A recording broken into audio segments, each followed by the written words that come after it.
Kips Clip. Tonight at 11. Doom! It's a plan! And I'm angry! I'm not a slave! I've broken the conditioning! It doesn't work on me! I'm primitive, I'm real, I know the enemy, and if we can have this spirit of normal humanity spread, it's over for the Tonight at globalists! 11. Break the conditioning now! Excuse me. This is not It's a plan! the Infowars And I'm Nightly angry! News, I'm not a where slave! the I've answer broken the to conditioning! It doesn't work on 1984 me! is not Primitive, I'm real, I know $19.95 plus shipping and handling, but the answer is to try and understand the double barrel bullcrap, the double speak, and the Orwellian wonderland we now find ourselves in.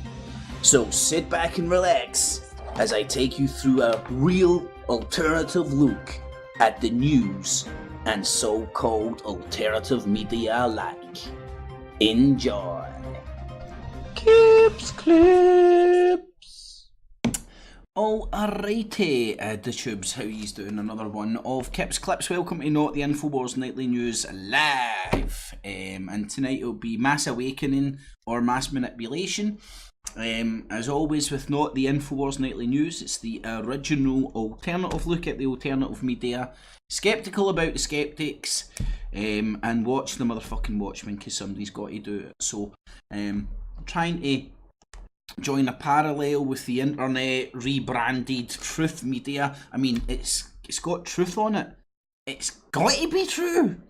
They tell you about Edward Bernays and then brand all their stuff. True! This is the truth pill. Take the red pill. It's the truth pill. Take all these lotions and potions. It will make you well. Anyway, but I digress. So, Mass Awakening, Mass Manipulation, be looking at the so-called alternative media and having a look at their blatant hypocrisies, double speak, blind spots, obvious blind spots that you must sit there and go, either this guy's a backward moron and has no or isn't being honest here. So I like to point that out not only from the BBC but from RT. I like to call out the Ultimate Warrior and Macho Man Randy Savage is maybe not really hitting each other over the heads with chairs. It's Burger King and McDonald's. Unless I've got this further down my list, but I'll go into it. It's Burger King and McDonald's fighting for the technology to lock down the coming dictatorship. We were talking about this last night. It's nothing to do with a technocracy. Has nothing to do with technology. It's more the technocrats. The word comes, the etymology of the word is from technocrats, and the technocrats are people with technical knowledge of things, bookworms, people that have been to university and then go straight into the top job of running the country's farms, NHS, so on and so forth. And they've got no practical experience of these industries or anything that they then go on to run, although they've got all the technical experience.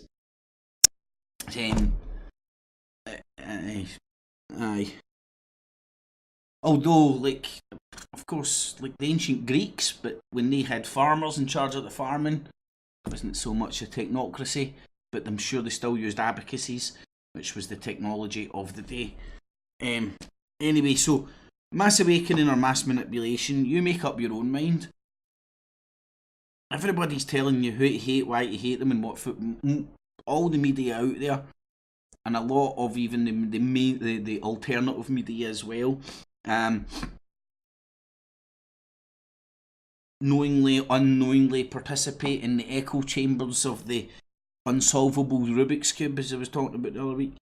The riddle me this, riddle me that. Turn up next week and I'll riddle you some more.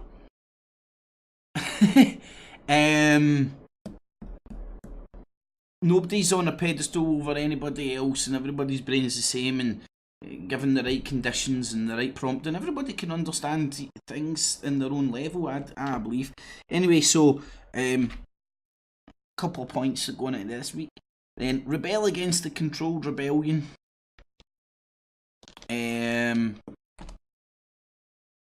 That's the sort of a meme that I've been going on about with the wag the dog meets internet media. It's a very simplified way of explaining what I do here on a Tuesday, as well as comparing it to the so-called mainstream media. One of the same, different medias that they deliver their media through. Believe it. Medium. The different medium they deliver their media through. Just a wee coincidence there. They're fighting for where the chips lie. That builds in with the technocracy. A good way. A good way to sort of a simplification way of the technocracy in a McDonald's analogy is where now in McDonald's all you do is need one person who's got a PhD in McDonald's, and they'll rule all the robots. This is pretty much in practice. It's to a certain level in Glasgow and different branches where they've turned McDonald's into Argoses. So you turn up, I'll have this, you get a number and you go over there. There's still a human connection if you want that. But alternatively, and this is where the applied psychology comes in. This is where the technocrat goes, right, okay, I know people actually want to buy off of people, but it costs us money. How do we get them to go up to this touch screen and figure, because nobody likes doing that first, because everybody's like, don't know how to fucking do this, don't know why I look stupid, order the wrong fucking thing, I'm not familiar with this. There's only one way of getting you familiar with that, it's like by applied psychology and making you actually engage with that shit. This is in practice in some McDonald's in Glasgow. A few of the boys and that were talking about the self-service checkouts that are, and this was guys down in England, and I don't know if it's different Scotland and England or maybe inner city suburbs, I really don't know. But pretty much every supermarket I go into in and around Glasgow has self-service tills. Some of them, the self-service tills are like more prominent than the old man ones. The buses now take, not only can you get your bus ticket on your smartphone, and you get a wee fucking you get like a wee square barcode and you scan it. You can also pay contactless on the bus now. Everything's moving cashless like that. There's a financial advantage to paying cashless with the bus tickets in Glasgow, and that's the applied psychology the bus companies are using, the financial incentive to get the rats to turn the hamster wheel that way, and McDonald's is using the incentive of, do you want to get your fucking food, slave? Standing there like a prick waiting for some fucking human to come up while they're all walking about reading lists. They're like, what kind of bizarro fucking retard designed this system? Oh, that's right, a technocrat. Maybe over time, when they get the slaves retrained as to how to engage with your muck meat burger making facility, maybe things will go a wee bit smoother. But right now, when the transition is happening, those McDonald's are fucked up. You don't know if you're in Argos or you don't know if you're in McDonald's. You can smell burgers, but you feel like you're waiting for a mouse. It's crazy. And not a real mouse, not a pet shop mouse, a computer mouse.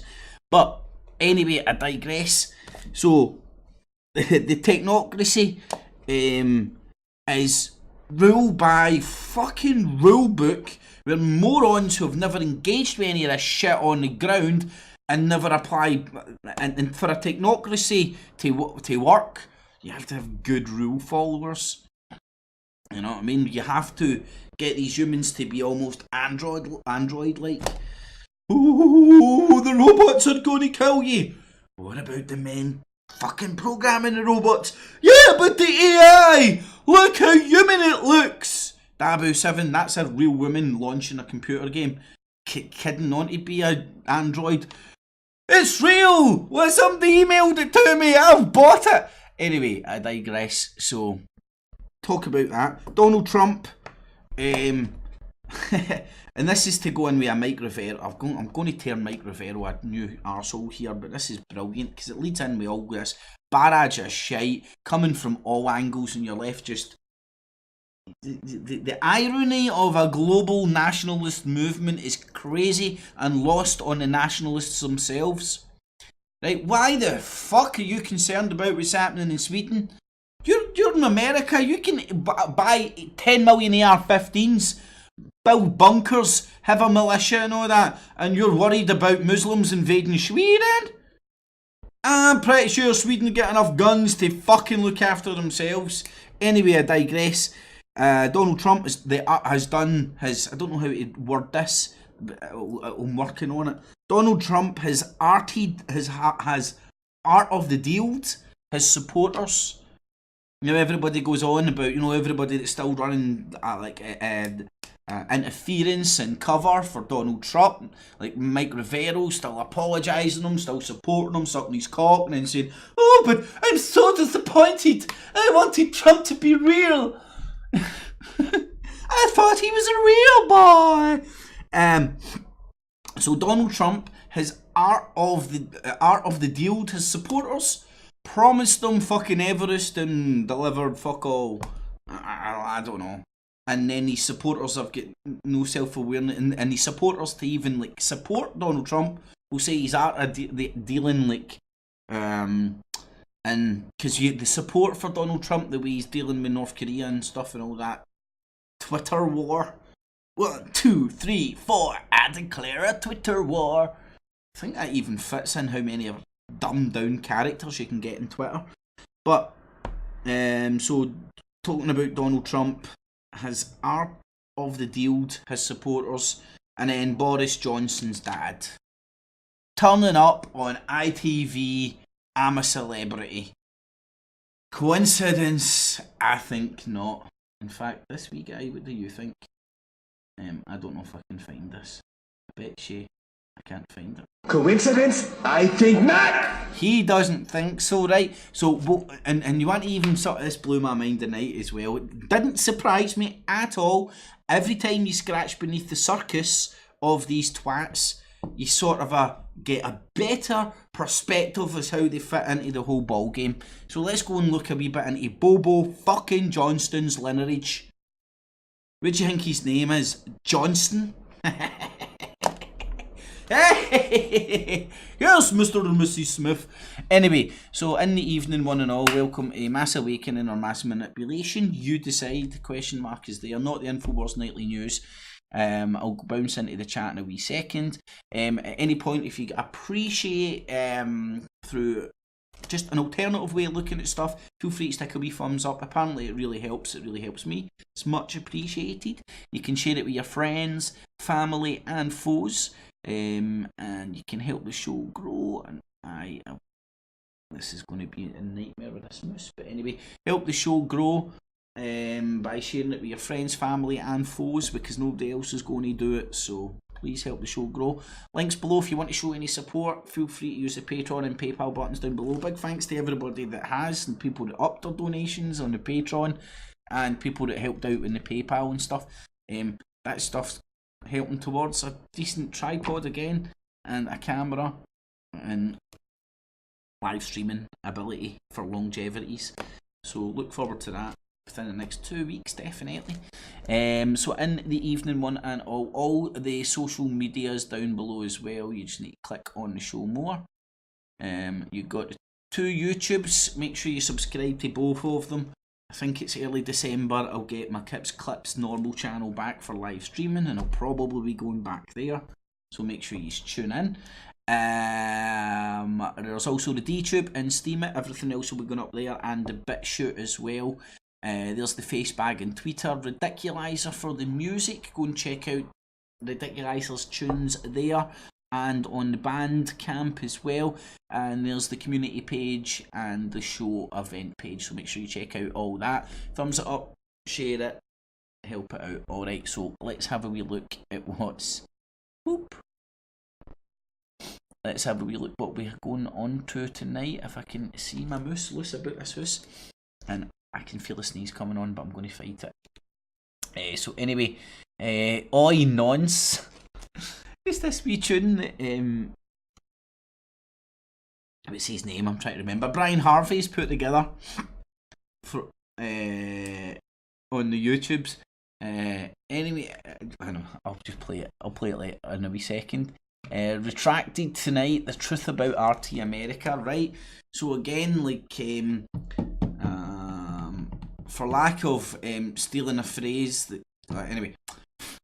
Devil's advocate with this bad boy, right? So let's see RT America's American dudes, we comedy guys' response to this.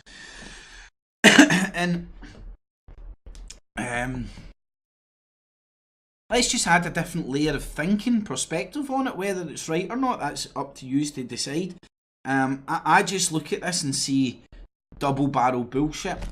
And I fail to see that how people can end up on RT America, this stuff happening, and then not having the knowledge and wisdom of how the industry works and how this whole propaganda information war is panning out.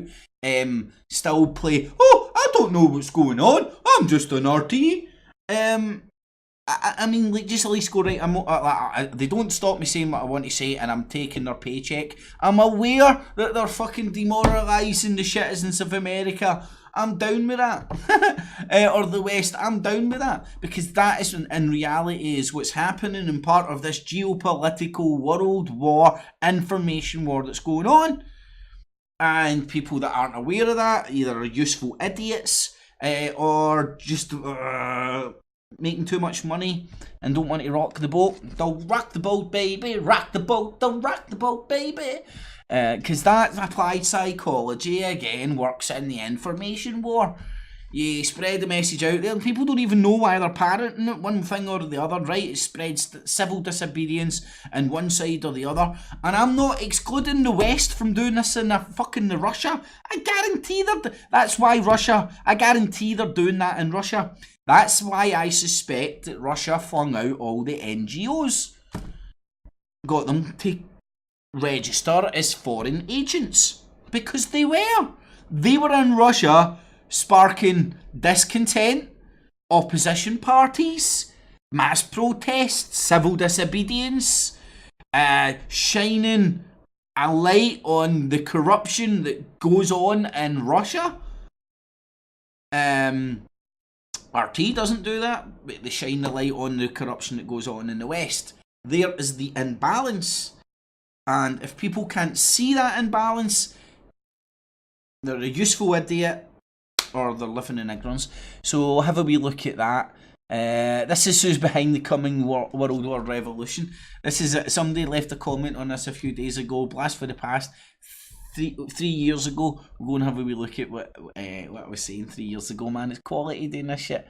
Denzel Washington, I think it was the Ridiculizer, how you doing, buddy, that sent that in, that was sharing that on the Skypes earlier on, man. So I heard somebody talking about it, I hadn't seen it, so brilliant, mate, thanks for that. And bounce into a few quickies. These are just a few news stories. Bitcoin,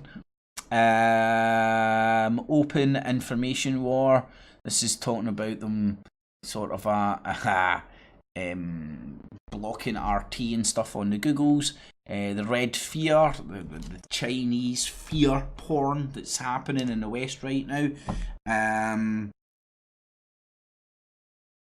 China's, whether you think China's a threat or not, the F.E.A.R porn is to project them as a threat to allow the powers that be to get away with more aggressive actions towards them. It's as simple a principle as the World War I propaganda, dressing up the opposition as the big fucking mean monkey coming over and taking your woman away, clubbing them over a head with a stick and taking your woman away. It's that same psychology. World war, a what war? Let's just look at all these wee sort of bushfires that's going on around the world. A wee coup. Do you know what it's like? It's like the geopolitical players of the world are singing Old MacDonald, and they're at the part of the song where they've got a cuckoo here, there a coo, everywhere a cuckoo. Old New World had a farm, E-I-E-I-O, with a cuckoo here and a cuckoo there, here a coo, there a coo, is it really a cuckoo? Old MacDonald had a farm. All these militaries just bouncing up with tanks and all that, putting guns out. Mugabe resigned. Would that be because the tanks pointed at his fucking head? Or would it just be because he's bad, sort of a weak Hitler moustache? Got to fucking respect a man that can fucking rock something that's almost like a Hitler-esque moustache. You know what I mean? But you don't fuck with the Commonwealth, Mugabe. Don't fuck with the white man in the Commonwealth. Britain will come and lay you out. Might take 5 years, might take 10 years, might take 15 years, but they'll get your ass. And they did. I'm secretly a Mugabe agent sent here to... God knows, man, if he was a bigger dick than the rest of them. Who knows? Never met the cunt. But what I do know is it's the neo... We got bad press of him over here in the UK, predominantly because of his anti-neo-colonial attitude, in my humble opinion. Whether how much of it was real fake, I don't know. I was knees deep in that Zimbabwe or Rhodesia, I used to believe. Don't quote me on that. I believe it used to be called something else. The bread basket of Africa, that for some weird reason is pure natural and natural resources. And then I was listening to some of the bullshit today. It was like Mugabe blamed some of his flaws on the British, and it was like his economy dived. I was like, yeah, I know the British to get Mugabe back, but they've never tried to use their influence worldwide to drive Zimbabwe's economy into the gutter, to try and starve the population to make Mugabe's support fucking fail. I'm sorry, until somebody can speak to me like an adult and admit that was a genuine, what would it be, MI6? Foreign Office, whoever controls the Commonwealth fucking slaves. If nobody can admit to me on a one-to-one mano level that's what the British policy was there, I'm like, don't talk shite. You can argue whether it was fucking just two dickheads arguing about who's the best enslaver, but the British policy was to kill fucking Zimbabwe's economy, which they successfully done, which killed a lot of people, but as always, those fucking slaves, not the fucking cunts that they're getting this to. It's again part of the it's the war for hearts and mind, isn't it? The war for hearts and mind, that's very well known in the Machiavellian world, right? But the modern day version of the war of heart and minds is the information war. It's the meme war. It's about convincing the people that you're the better person when they're all dicks. Anyway, I digress. So we'll be having a look at that. Then we'll be having a look at the Sweden agenda, right? And this has been something that I've been cataloguing. That's the word, cataloguing, for probably about a year now, with the undeniable correlation between the ISIS attacks and all the rest of the mass manipulation stuff from all sides of the geopolitical bullshit, with regards to the elections that have went on, going on, continue to happen, the mutation of Brexit that's continuing to happen to this day, all this stuff, the correlation, the correlation between the ISIS attacks and all these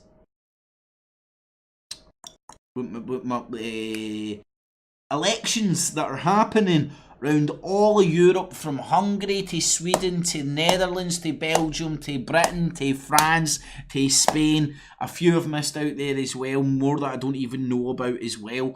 And again, this is the irony of the nationalists rocking up and talking about Sweden.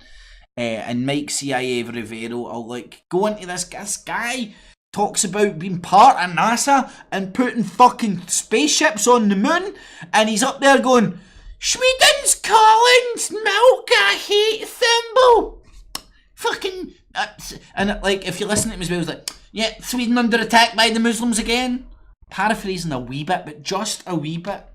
Blindly rhyming and repeating the most retarded statements ever without any investigating. Without even going, hold on a sec, that sounds stupid. Let me actually scratch beneath the surface of this, right? And I'll blow this out the water within like, what, 4 or 5 clicks? 10 minutes? Not even 10 minutes anyway. So, fuck you, Mike. And Richie, Russian Agent Allen. And again, all these people just backing RT up to the hilt. Cannot call a spade a spade. Iran done 9/11. It's true, people. It's true. Oh, hold on 1 wee second. What the fuck happened there? Oh, what, man, hold on. I know how to fix it. Let me see. Autos need to activate. Reactivate. Reactivate, and there we go, everything's fine again. Right, so what was I even talking about there? I forgot, but all I do is need to go into my show playlist. Iran done 9/11, yeah, I'm actually not joking, this is on Fox, they're reframing this shit, and Subway, I don't know, just again, it's always weird occult shit when people get locked away. You know, like the Chilean miners bounced ahead, and now these submarines, whether it's just a distraction and there's a morbid curiosity within humans getting caught up with that or something, but it's always draws my curiosity a wee sort of extent. Then we'll finish with all the prisoner of your own mind bullshit, right? From how Endgame film exposed the AI takeover, Alex Jones. What would happen if Yellowstone exploded? What would happen, man? Well, I don't know, man. Stick it. What would happen if you stuck a firework lit up your ass? Would it go off and would you explode? Go and try it out. In fact, live your life. Live your life being free or fucking, I don't know. Union of Concerned Scientists warned of coming apocalypse. Ah, we're all gonna die! 33 often in the media. Oh god, oh man. Ever wondered if... You understand it's just a number, right? And it only gets the power that people give to it, man. You can have the wonderment of the significance that other people hold it in, but don't give it power. Anyway, I don't know, do what you want. Fucking, I don't give these motherfuckers any of my power. Then, because I've got 100... Oh, the plague update. Yeah, that's right, folks. 2017. Yeah, I'm running out of new conspiracies. Yeah, go back, fucking, go back in. Tonight we're gonna conspiracy like it's 1999. Oh man, there is a song in that. Tonight we're gonna bullshit you like it's 1999. Your computers are gonna explode. The Illuminati, secret cabals, the unnamed globalists. Apart from the political ones, of course, and it sort of looks like I'm taking a political side, but the only people I name are political opponents of my supporters. Anyway, that's enough of that. So, a prisoner of your own mind. There's Opus 30th. Mummies and Jews, brought to you by the Jew Pidchenik that's in the ear of Jonesy Boy for years and now is in the ear Adam Curry of the Got a Fucking Clear Agenda show. Then, as I said, promised Bobo Johnson's lineage. which is so interesting, by the way, so interesting. So anyway, I was just checking out some of the bear hugs and all that going about prior to the show kicking off. So in the evening, one and all, thanks for joining. Again, if you do appreciate the show for whatever reason, shits and giggles, or an alternative way to look at this, feel free to stick a wee thumbs up. Much appreciated. Share it with friends, family and foes. Help the show grow because nobody else is going to do it. Links below to show some support with the Patreon and PayPal button if you get any value out the clips. And the social medias, 2 YouTubes. DTube, Steemit, BitChute, Facebag, Twitter, Ridiculizers, YouTube and Bandcamp for the music. Community page and live show page, check it all out. Turbo Duck, Truth and Doubt, Apollo B in the evening, one and all. As you can see, this mouse is looking black for some weird reason. Turbo Duck, Gareth, oh my god, what the fuck? Manos in the evening, one and all. Blazing, how you doing, my man? Society of the Spectre, how you doing, Gary? Paula B in the house, how you doing, Paula? Mary, how you doing? Blazing, Jonathan Rainey, Vadum, Blazing, George Anderson, Gareth, Paula B. Chinny was in earlier. Chinny, I've got that clip up as well, buddy, so if you are in the house, feel free to come and check it out. I need to look over there to find my mouse at points. Right, so thanks for joining, one and all. Now let's get on with the bullcrap. What's first in the long line? I'm gonna have to sort that out, I think. I don't know, man. Oi, nonce. Oh, fuck. Oi, fucking dick. Clicked it long. Right, oh,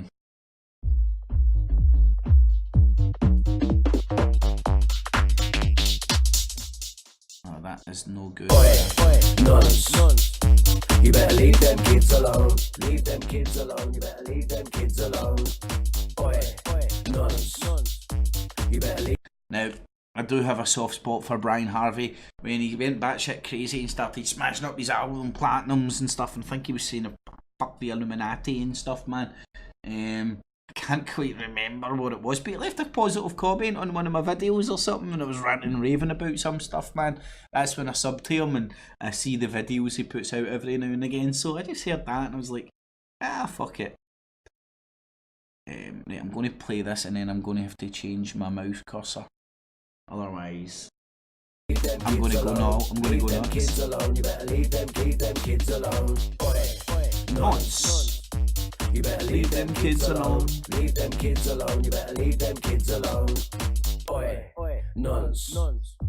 You better leave them kids alone. Leave them kids alone. You better leave them kids alone.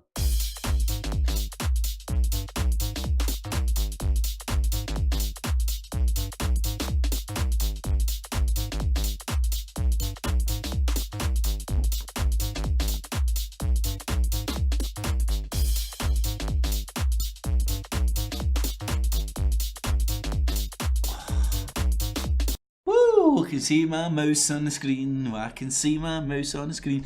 Anyway, I just wanted to show you that. I don't know if he's going to stick that out, but you can. And unfortunately, man, like that's also a good sort of a. God, it's also a good sort of a.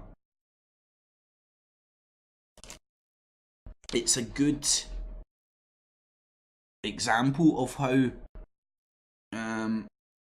getting caught up in the Petergeddon can happen to everybody. I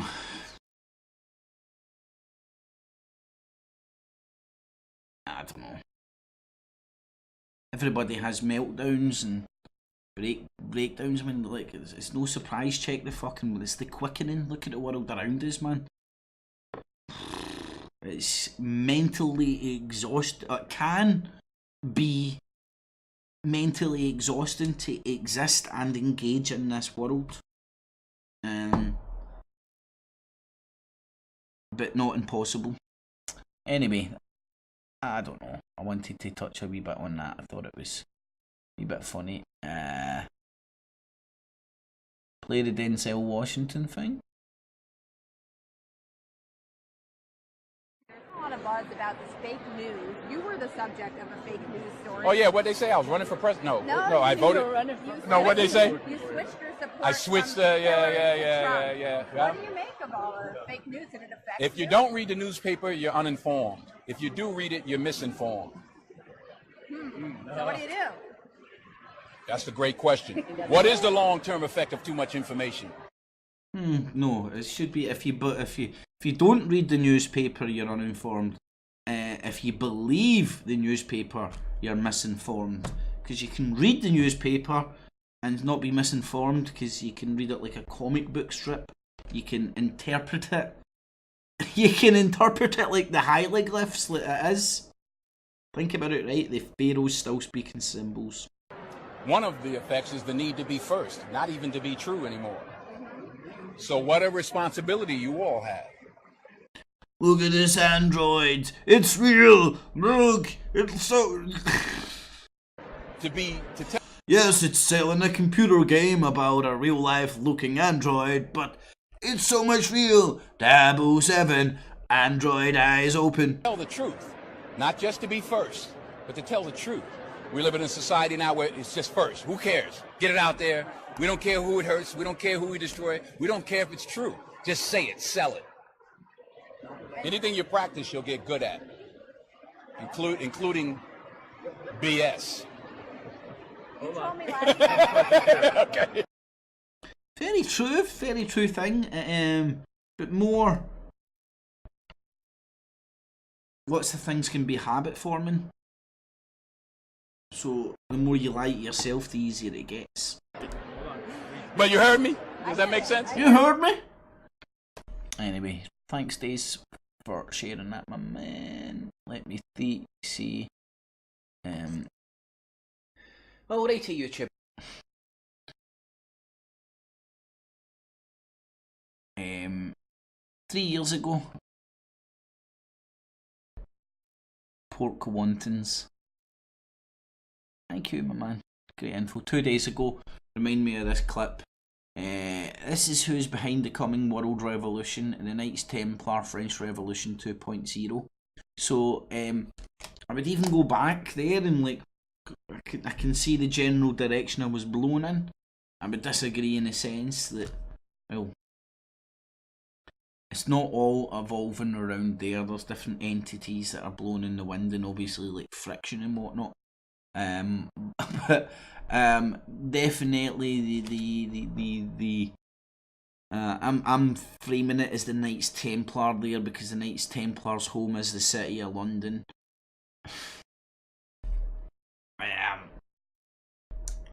You can break it down a lot of different ways, but their gang sign still flies very much. It's the centre of the bar and laws we pretty much know it worldwide, which is pretty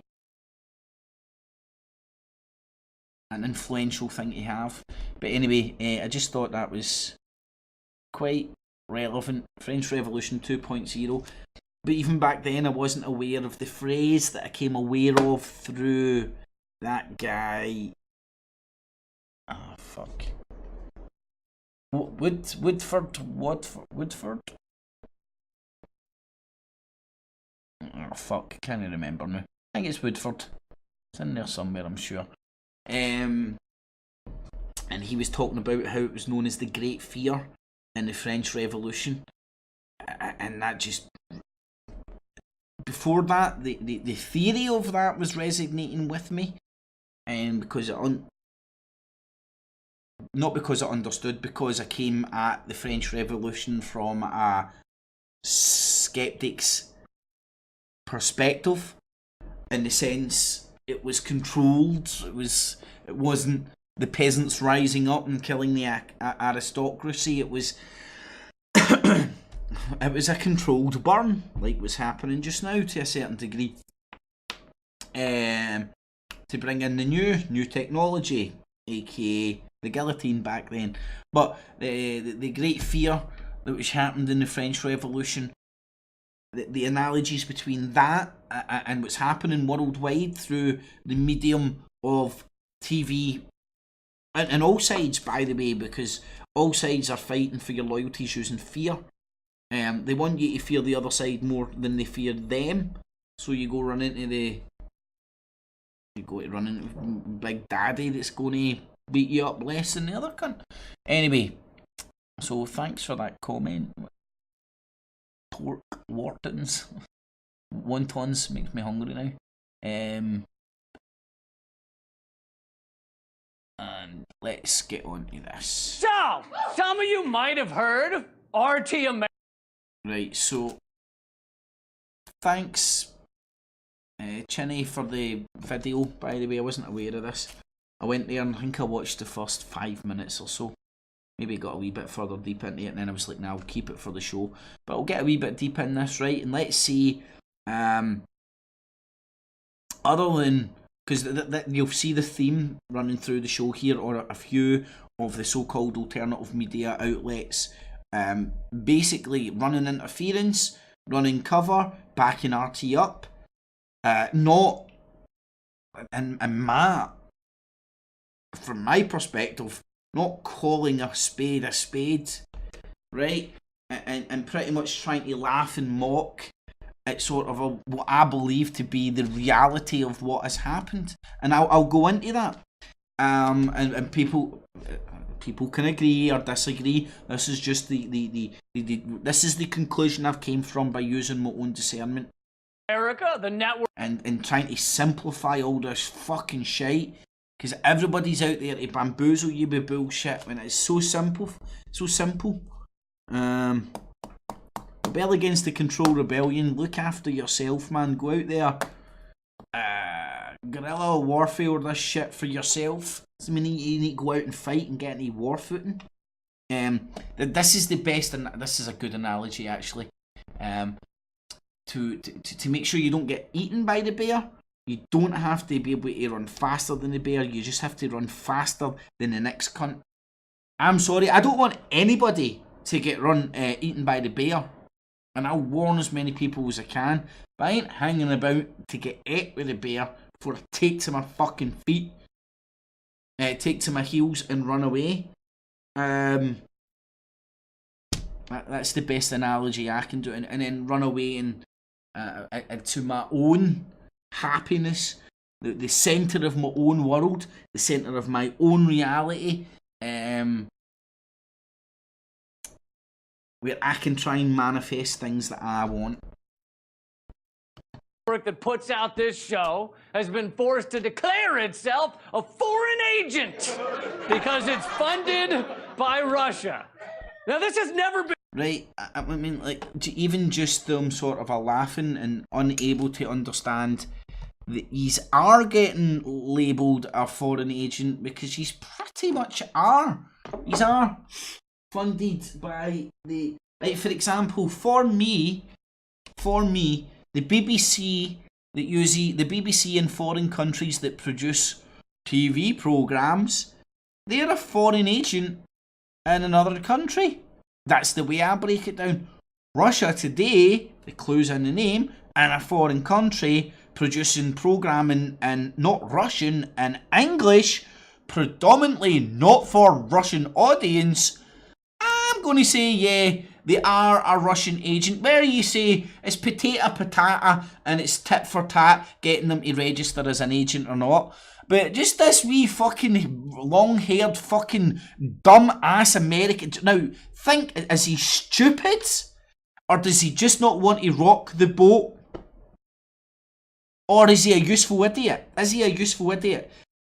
Does he not have the self-awareness to understand that Russia Today might not be asking him to lie or make up stuff, but because he predominantly wants to slag off the government, that's why Russia Today are happy to give him a platform?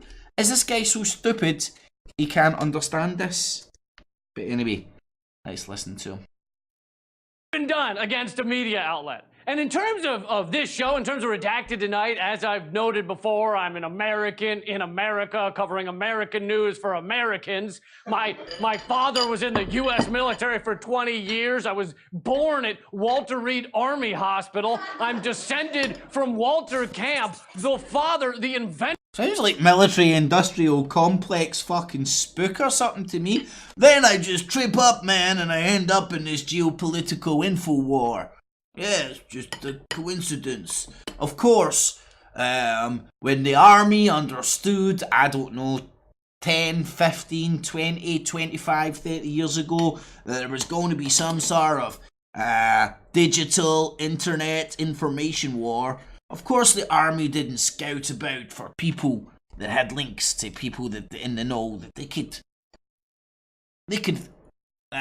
clandestinely procure to be future agents. Of Adam Curry. American Alex Jones. football. David Icke. Oh, that's funny. David Icke played football as well, and this guy is actually related to the guy that's the father of American football. Was this guy water champ at this the Russell Trust? The Russell Trust, aka the Skull and Bones. Seriously, you couldn't be more American than me if you Uncle Sam with a red, white, and blue strap on, shaped like Abraham Lincoln, while singing, I'm a Yankee Doodle Dandy. All right. Yeah. And because I was born in America and stuff, and like I was in the military, I possibly from Yale. I think Yale. I think Skull and Bones comes from Yale. So of course I'm genuinely American. My family aren't just like people who are bigger than countries. I mean, remember, like I don't know. My opinion is the people with real money in this world don't really give a fuck about countries. They don't really see them. They've got their own flags, and it isn't a flag of a country. It's like fucking coats of arms and all that shit.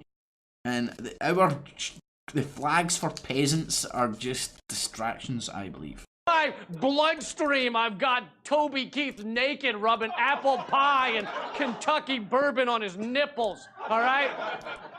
And I didn't set out to be on a Russian-funded network. But in my 20 years of doing political stand-up comedy across this country, I found out that the naughty things I talk about, aka the unvarnished truth, are not allowed on... You slag off the American corporations.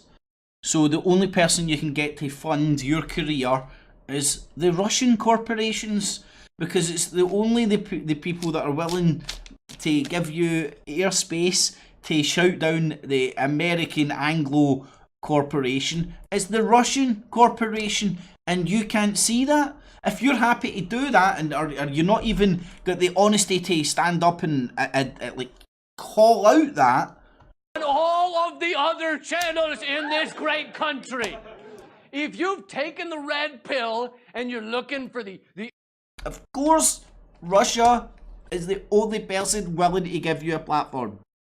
Undiluted, stone-cold reality about the corporate state in which we live.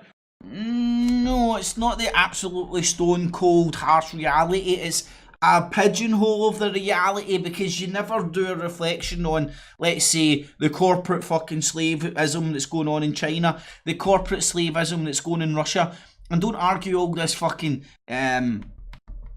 communist, socialism, leftism, rightism bullshit. It's all distraction. Ultimately, when you boil it down, is how best do you distract the slaves and make them most productive for the multinational who don't give a shite about countries' corporations. With no chaser to even cover the burn, you know? Not even a wedge of lime to suck on. And if that's what you're looking for, then this is the channel you turn to. I'm sorry. There's just nothing else out there. There are YouTube channels like the Jimmy Dore Show, but that's not a TV channel. Look, trust me, I've had the meetings. If you show up at any other TV network and say, the two-party system is a corrupt, broken crap fest owned by Wall Street, then the executives at that channel will look at you like you just farted into a bullhorn, auto-tuned it, and replayed it to them with Bill Cosby as your hype man. True. But why is RT so willing to give you a platform then? Because they're the opposite side of the corporate information war. It's not because you're fucking the best things in sliced bread, mate. Although he is quite funny, isn't he? A lot of the shows on RT America are hosted by people who were kicked out of the corporate outlets because they after they said things that aren't allowed. And when I say said things, I don't mean people who have a grudge against the American establishment and system, and who will come out and poke the American and Anglo-American establishment stroke system with a stick, are all given airtime on RT. But it's not because RT's just a platform for that kind of sentiment. No, it's because all these people's stories are the most important story ever in the world, ever. It's not painting a larger narrative. And I'm not saying any of them are lying, or I'm even a fan of the American system. But RT's telling you who to hate and why to hate them the same way the BBC is, or Fox is, or the alternative over in America. like they accidentally used the word on air. I mean, they came out against our military-industrial complex or our corporate state or the bank-owned faux democracy, okay? Chris Hedges... Who would have a dog in the fight? I don't know. A big enough dog in the fight that they could maybe muster an internationally available TV channel, studios in a few locations around the world, and give platform to people who hate the American industrial complex. That might be the adversaries of the American industrial complex. Most notably, people with the largest amount of money would be the Russian Federation and China. And then if you join the dot between this TV channel, be called Russia Today, and it's been funded by the Russian kind of state, and then these people popping up and not having... I'm not saying these people shouldn't be doing it. I mean, I believe these people have got a message and a general gripe against the system, and if that's their way of expressing it, battle the hell in. But then when, like, RT gets called out for being, like, Russian propaganda, which it is, propaganda doesn't mean it's lies. That's just such a shallow way of thinking of propaganda's just lies about the other side. Anyway. Then they're either useful idiots, or I don't think they're being honest, and to get to a position like that, I would believe they're feckin' very well highly more educated than I'll ever be, and thus I don't know, maybe I'm just batshit crazy and I've got things sideways. Maybe that's it. Was booted from the New York Times after coming out against the Iraq War. Ed Schultz was sidelined at MSNBC after speaking up a lot about the Trans-Pacific Partnership, which was largely considered a global corporate takeover, and he was the only one talking about it on that network. Governor Jesse Ventura had a major news show with MSNBC set to go, ready to start before the Iraq War began. But then they found out he's opposed to war. And this is true. They asked him if he could change his mind on that. Excuse us, Jesse. Are you flexible on the whole let's not kill 1 million innocent people under false pretenses thing? Can you flippity-floppity on that? He said no, and they paid him like $1 million to get out of his contract. They paid $1 million just to make him go away. They were like, man, I mean, honestly, I would love to be that annoying. That's where the real money is, the annoyance money. All right, Jesse, Jesse, I aspire to be as much of a nuisance to MSNBC as you were. Mike Papantonio, also now on RT America, called out a major corporate sponsor on MSNBC's Morning Joe, and then Joe Scarborough went on the air the next day to apologize. So these people aren't like really Joe Public or people off the street like me and you. All the people on RT America are people that have been stiffed by the system that they're now calling out, taking money off of the opposite side. Now, excuse me for sort of pointing out that Russia's no bastion of fucking like freedom or whatever. Correct me if I'm fucking wrong. I mean, remember the G19, the G20 or whatever, when Russia got kicked out of it and the only thing they could agree on was clamping together on tax avoidance? Excuse me for pointing that out. Anyway, so thank you for the link for that. Yeah, there's the information if you want to go and further that on yourselves. Now, and this will speed up, right? So Bitcoin, and again, engage with cryptocurrencies all you want. No doubt in the future, the ability to do transactions digitally is no doubt going to be part and parcel of our existence. It's control of that they're fighting for, and ultimately that's going to be the monopolisation of everything, isn't it? You can see it already in the pipeline. Do you know how you can see it already in the pipeline? With the applied psychology that's getting rolled out to the public, things don't quite make sense.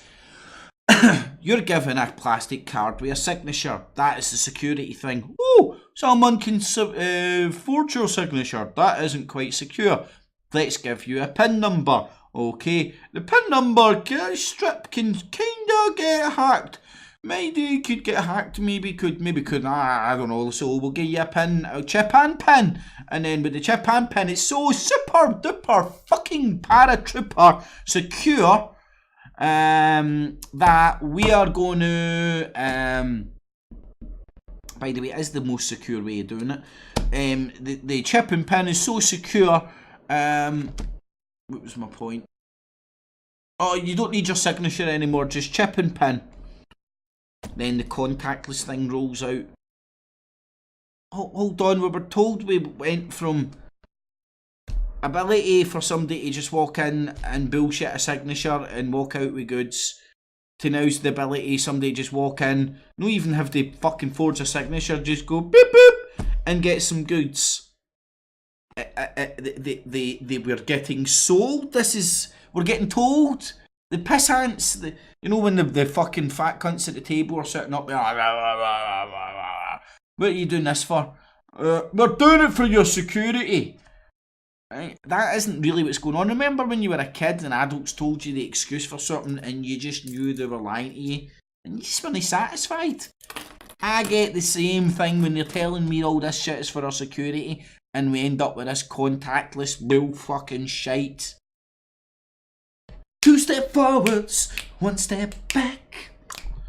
Contactless is a load of crap, and you know they will then go for the chip in your hand. Once they sell you on how convenient the contactless is. Anyway, something like that. But and then another thing, going to sell you on the cryptocurrency bullshit. Dabble in that if you want, man. Make your money and run, I don't know. Anyway, dabble in the cryptocurrency bullshit, and the more and more you hear about these things getting hacked and broken into, so on and so forth, the big banks are going to offer up a super duper secure insured. So everything transaction that will be done will be insured. So if anything like this goes tits up, your money will be insured. Boom shakalaka.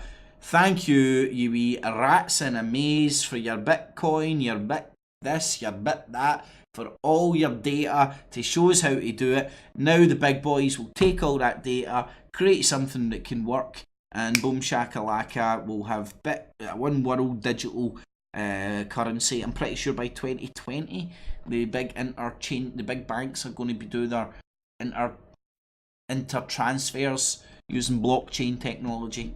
But anyway, oh, there's concerns and questions about the safety of digital money and Bitcoin. You mean the people that told me it was unhackable just didn't think? I don't know. I don't know, all the intelligence that these computer geeks have and stuff, they just don't understand that a man will always crack everything and anything. Always. And the person that invents it will always have a back door into it and no tell anybody about it. It's the nature of man. It's the nature of a back passage. You know what I mean? When you were under siege, dirty bastards, don't go there. When you were under siege, you wanted your secret back passage out of there. Everybody should have one. You need a clear back passage of escape. Anyway, so that was the Bitcoin. The open information war, which is going on, it's just another theatre of the larger geopolitical struggle that's going on. Google planned to isolate Russia media as an act of information warfare. Yeah, well, true, but like for Russia to stand up there and go, me? Oh, us? Little old Russia today? You mean wrapping conspiracy and news together to the dumbed down American public was bad? Oh, we just thought rapping and getting Abby Martin to get her tits out, and man, how many conspiracy guys must have jerked off to Abby Martin selling them a conspiracy? Oh, she said central banks. Oh no, she said Federal Reserve. Oh, Abby Martin, that is. I mean, when you think about the hindsight of that, and like when you see that big fucking bird thing trying to hobble about in her heels that she couldn't do, man, trying to act all sexy and shit because RT told her to fucking, get your tits out, wee blouse on.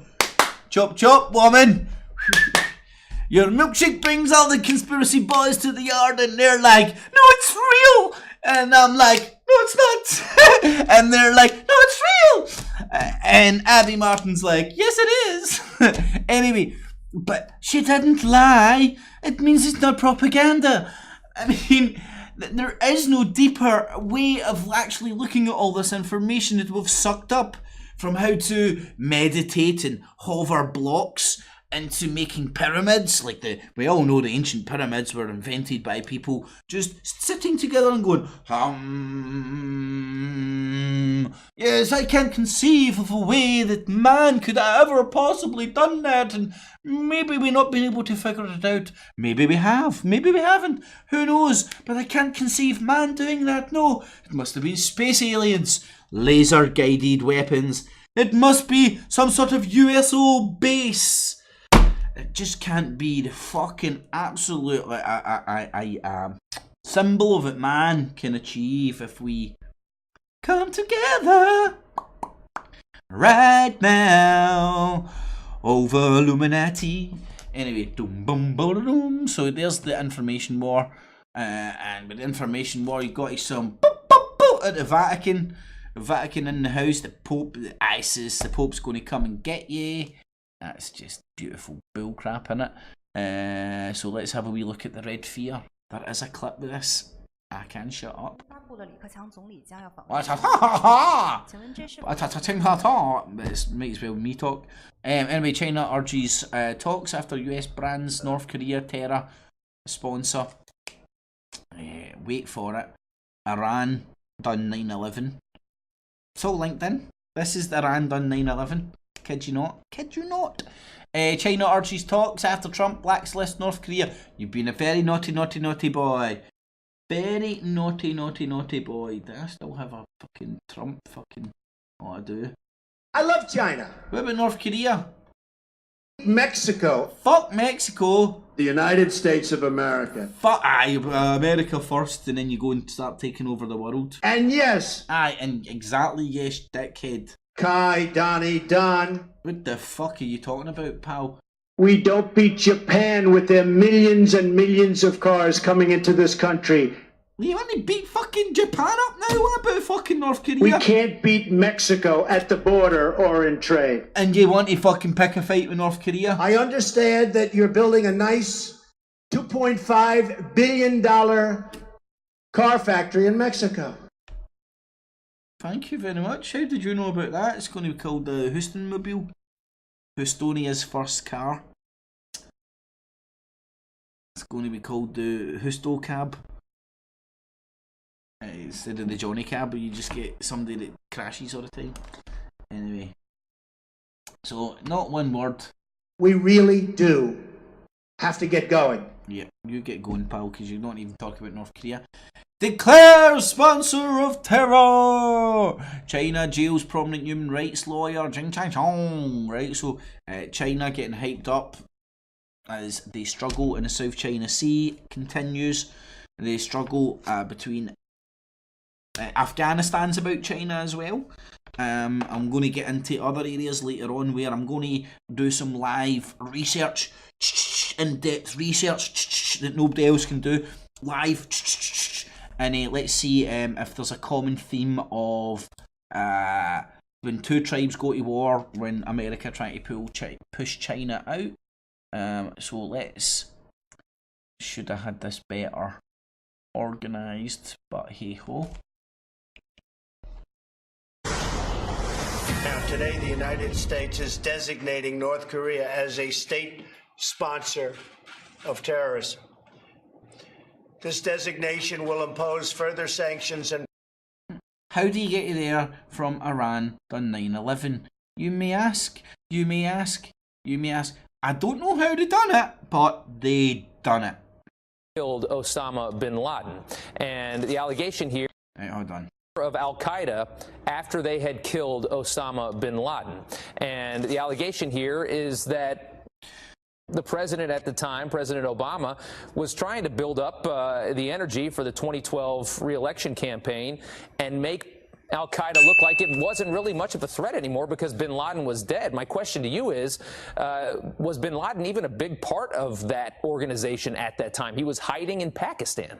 My God, right, so they're actually resurrecting bin Laden after Obama killed him to put to slander Obama and then to sell you that Iran done 9/11. I mean, it's just beautiful, just absolute fucking wag the dog shite. He was hiding.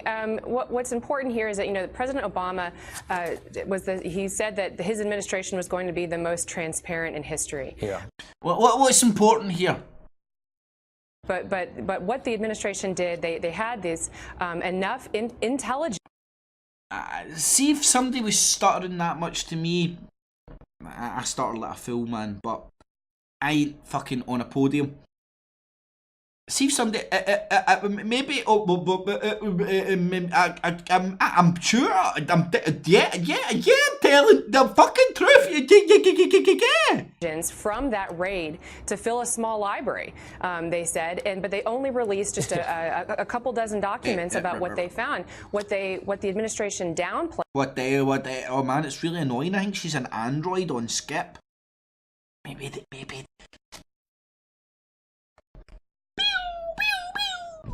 Maybe the androids have already taken.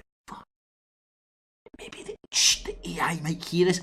John Connor. I mean, that's the way they take this back to Terminator with this AI shit. And this was due to infighting within the bureaucracy. Of course, you mentioned the timing is conspicuous. It's right before the re-election. It's when the president was trying to get this Iran deal at all costs through. Right. And what this intelligence did reveal, now that the Trump administration has finally released that.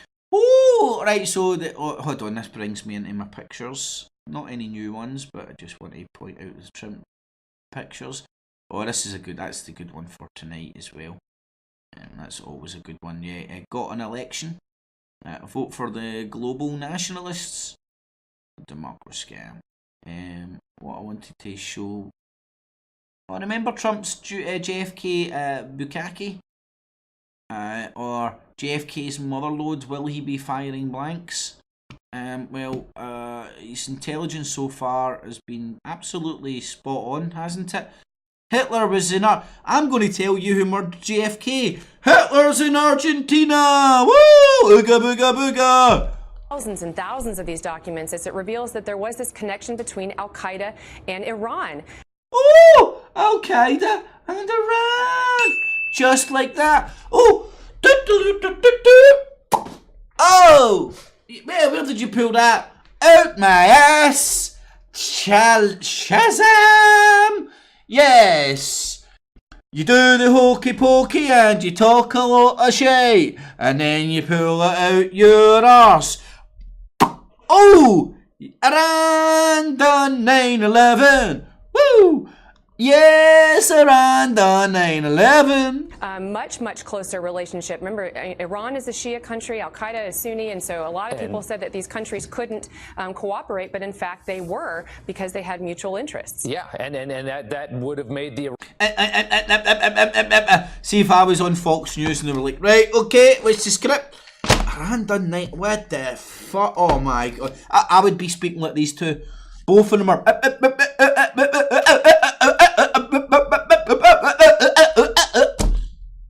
Hold on. That was a bit fucking.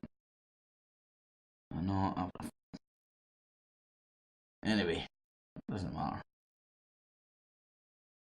Get on with it. Iran deal looked terrible, and at the same time, you had this killing of bin Laden was a huge victory for that administration. They want that to look better. They're coming off. They have a flaccid recovery to the economy. They can't brag about that. They needed something really powerful to brag on, right? And they needed something to really make 2012 look like you got to bring me back for 4 more. That's exactly right. And they were also trying to pull troops prematurely, I would say, out of Iraq and Afghanistan. And if you've got Al-Qaeda on the rise rather than being decimated, that doesn't really fit your narrative. So all of these things went into play. And it was a politicization of this intelligence, which is, you know, what the Trump administration continues to say was going on during the Obama administration. So Obama ignored the Iran links to Al-Qaeda because of the Iran deal. Makes absolute perfect sense. Really feeds into that, you know, gives evidence that that's actually quite true. We're seeing politicization in all parts of government that we never knew about before. It's a lot of stuff coming out now. Rebecca, thanks so much for coming on this morning. Thanks. Right, so, like, I'm sorry, man. See when Trump's 9/11, see when Trump's North Korea agenda not only keeps China in the crosshairs, but now puts Iran in the crosshairs. Can you not see that he's sucking the bobby of Bibi? Maybe that's only people in Scotland will understand that. But Trump sucks Bibi's bobby. Right? Trump, Bibi, bobby. Trump sucks Bibi's bobby.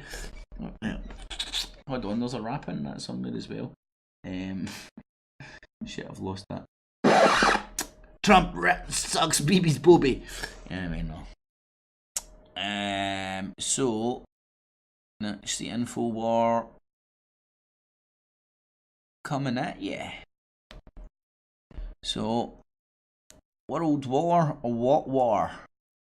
Let's have a wee look. Lebanon touched on a good few weeks ago when that started to burn.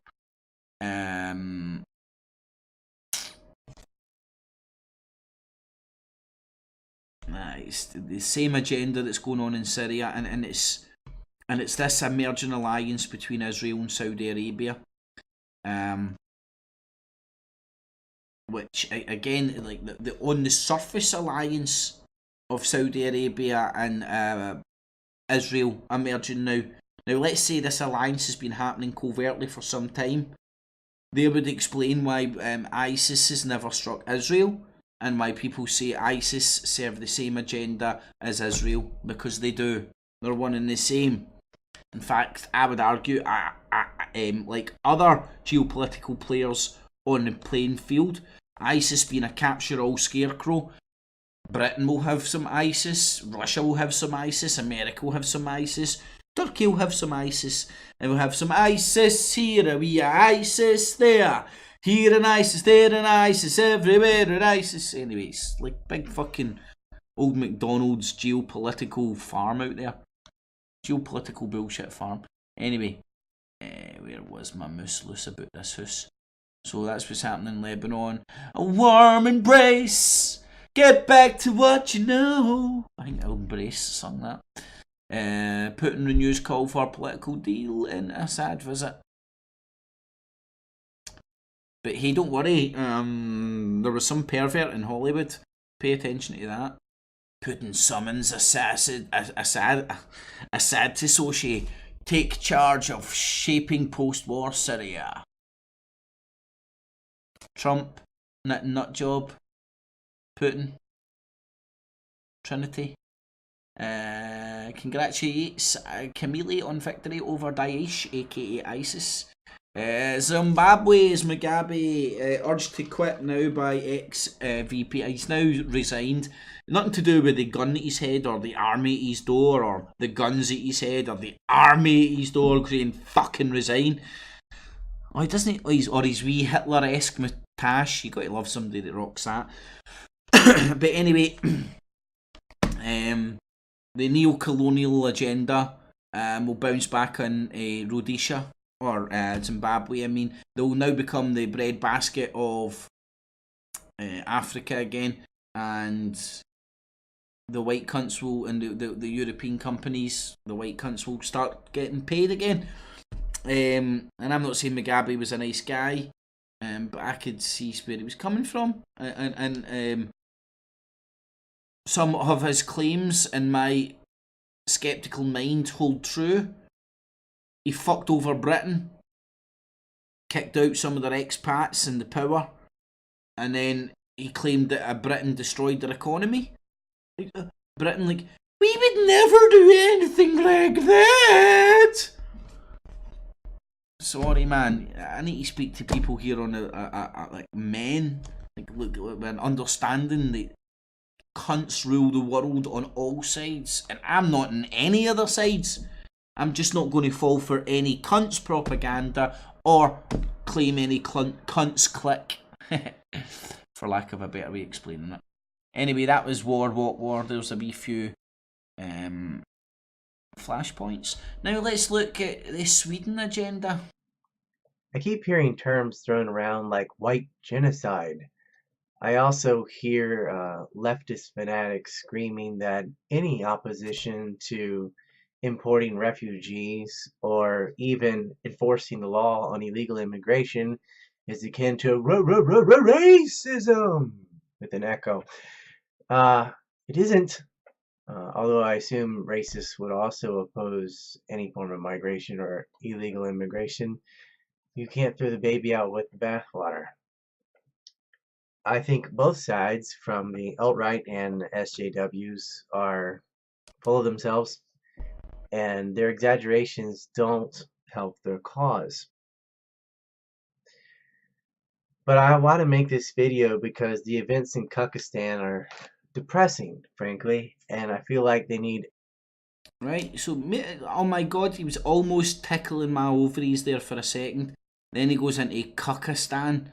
Right, I don't think it's a genuine, I don't think it's a real world. I don't think it's a real place, it's this cuck meme that the alt-right use. And there's, oh man, it weirdos me out big style, it really does. It's a genre porn of just like, what's this? What the, what? I don't have, it's never... It's like trying to put a glove on my foot, man. It's like, what the nah, people don't, what? Anyway, I won't do it. And outside help because it's Kyrgyzstan and it's so full of cucks that nobody there seems... He was just calling the alt-right and the alt-left so full of himself. Then he goes on to like a fucking, you don't fucking think like me, you fucking dumb fucks. Cucks. Capable of standing up for themselves. So let me give you an American's perspective. Sweden in particular. Sweden importing the third world so that sections of their cities become no-go zones. Right, now, again, he tried to distance himself from the alt-left and the alt-right.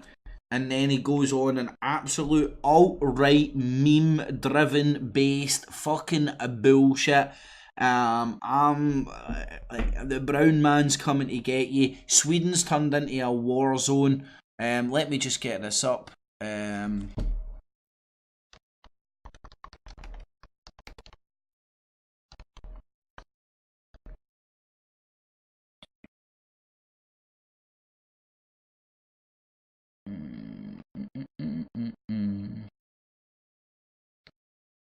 Pretty sure, has it been gone? Is it coming?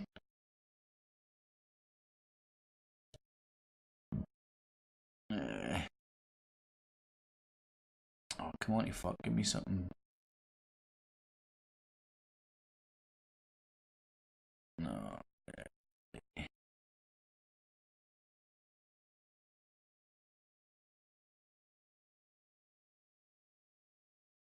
Here we go, 2018.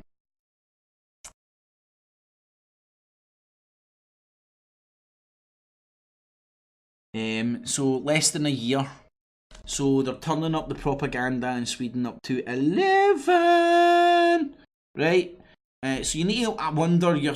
I was just wondering all this. Why is every cunt shouting about Sweden, the rape capital, right? And it so happens that Sweden. And who cares? It's up to the fucking stupid Swedes what they want to do in their own wee retarded fucking Smurgenbergensberg.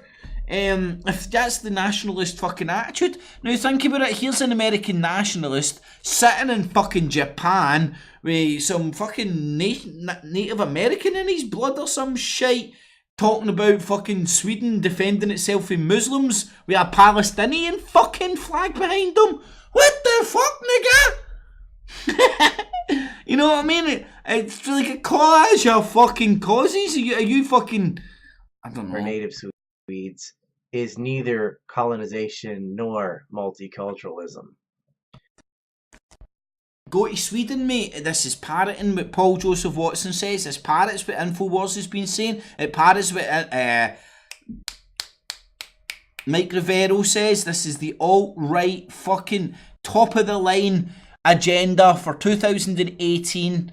The 2018 primary agenda is Sweden and changing the political landscape in Sweden like they've done in Germany successfully, like they've done in France successfully, like they're doing Brexit successfully. Like this is all happening, and this isn't happening grassroots. If it was grassroots, it wouldn't be a coordinated fucking internet driven fucking hate the fucking refugees are coming to get your fucking jobs bullshit. And listen to this guy's polarised. Sweden and NATO. Oh, sorry. Sweden and NATO. The Sweden agenda, as I'm saying. Wait, genocide. It's just surrendering territory to foreign hordes because of violence and the threat of violence. But it's not genocidal colonies. Well, it's genocide, it's cultural genocide, but it's not white genocide because... Don't worry about it, people. It's only cultural genocide, so don't be so angry as if it's white genocide. Potato, patata. You still feel the stick? Still getting poked with the stick?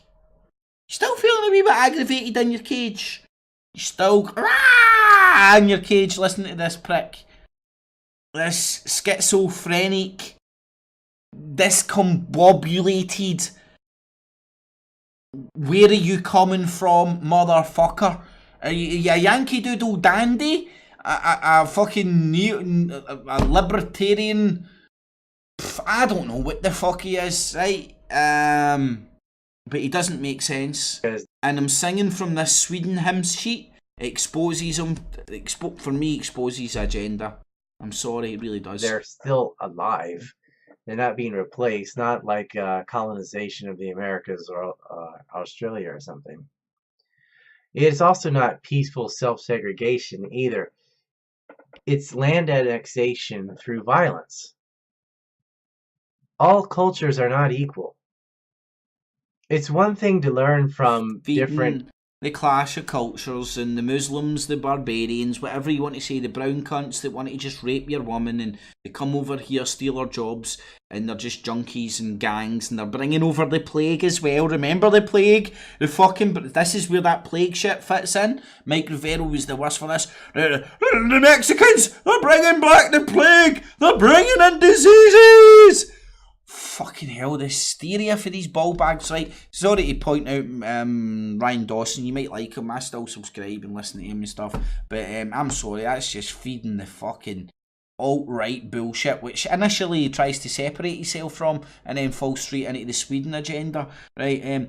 Sweden, not only is it in the alternative media's propaganda crosshairs for whatever reason, it's also in NATO's crosshairs. While we have long worked together to assess security in the Baltic Sea region. And what's the tensions in the Baltic Sea region? The geopolitical tensions both on the water, under the water, and via airspace. If you go and look at Kaliningrad, let me just do that for people who are unaware of actually a map.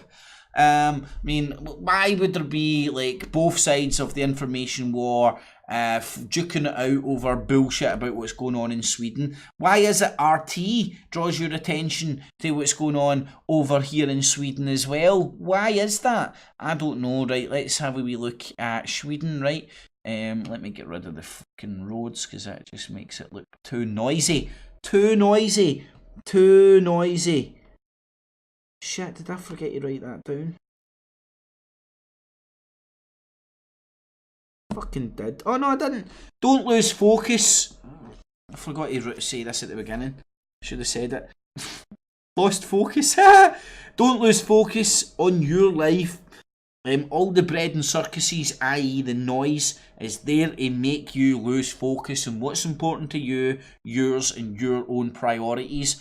Rather than having 3 or 4 things that are important to you that you can achieve, go and care about 10 million dolphins. Here's some panda bears to care about. There's some fucking starving fucking cunts over there. Look at these war-touring cunts. Look at these bastards over here. If you heard about this, coming to get you. We heard about this. Right, go and worry about all that. Don't concentrate on solving shit in your own life where that energy is more wisely spent. And again, it's not I don't know. Some people seem to like absorb that as like, oh, selfishness, it's all about the you, it's all about you. It isn't. You can project that with the understanding that if everybody took care of the holes in their own boat, we'd be living in a world with less freaking people drowning. Right? Not instead of us all sitting together and going, what we need to do is come together saying kumbaya, bring world peace, and build a big super ship to save the world in one big go. Nah, we'll build wee fucking life rafts one at a time and spread that shit. And then if people want to bounce into your life fucking boat, you can bounce in. That's the best analogy I can think of explaining the simplifying where my headspace is at just now. It's not that I even want to like force that opinion on anybody. It's just genuinely the headspace where I've arrived at the moment. Where you as an individual should concentrate on putting your energy, and that's into your own life. Believe it or fucking not. That isn't me being selfish, that's me fucking trying to get people to focus on what's important. And what's important varies from individual. What's important to one is different from the other. What people feel passionately about. I mean, I love this stuff, deciphering it, man. It's like symbols. It's like an archaeologist turning up and deciphering new symbols. It's like, because I genuinely believe I see the patterns and read some sort. Well, whether I'm crazy or not, who knows? But that's what it's like to me. So that's where my enthusiasm comes from, and be able to simplify that and not bamboozle people with bullshit or put them off with just, I don't know, talking rings round you. It's like pointing out how they're lying, the mechanisms, and progressively over time, hopefully joining the dots of how I see it from a week-to-week basis. And that's why Not the Infowars Nightly News is the best. Anyway, Kaliningrad right there is a Russian spot, Russian sovereignty, which gives them waterways and airspace over here. And if you come just across the waterway from it, you've got Sweden. That's why there's a kind of heightened tension between the two set of them there. And then remember Dabu 7, massive moves, man. Russian submarine spotted in this. Oh man, this guy's just fucking parroting pish. And that must have been 2-3 years I was calling him out for that shite. Parroting pish about fucking mass move, man. It's laughable when you look at it. That's why you don't want to get caught up just being part of the echo chamber. Echoing this, echoing that, echoing this, echoing that. Doesn't matter what you're echoing, it's just part of the echo chamber. It's about learning to decipher shit for ourselves, come to our own conclusions. Surely is it not? For me it is. I don't know what it is for you. You make up your own mind. Anyway, that's worth looking at there. With the airspace stuff. And that's why Baltic Sea security is a shared priority for Sweden and NATO. And this is the Sweden agenda. Elections in Sweden, right, just less than a year to go. That's why RT, Alex Jones, UK column, every alternative controlled outlet out there, and the useful idiots will be parroting Muslim rape in Sweden. Unfortunately. And then even the real problems that are happening and stuff. See the Muslim no-go zones in Sweden? They're no more real than the Muslim no-go zones that exist in the UK, that they try and tell me that exist. The Muslim no-go zones that I walk down that exist in Glasgow. I mean, it's crazy the bullshit that people parrot. Anyway, now let's go and rip Mike Rivero a new arsehole with this whole Sweden agenda. Mike CIA Rivero. So RT are amazing. 1930. Sure did, and it's insane. And we know there was massive election fraud last year. Man, this guy is so pathetic. So, like I said, right, 1930. Here's how it's to get going, and that's back. And aloha, America. Welcome back to the show here. And I finally received my own copy of Donna Brazil's book, Hacks. And I've been skimming through it already, looking for the juicy parts. And I get a strong sense that Donna Brazil... Some of it's true, some of it's not. The bits that I say are true, and the bits that I say are not true, are not true. Now, anybody with critical thinking here to engage this and the discernment to maybe decipher it will then might come to the same conclusion I'm going to come to. Did intend to write a very accurate portrayal of what was going on behind the scenes. Oh, it's very accurate. Okay, it's very, very accurate.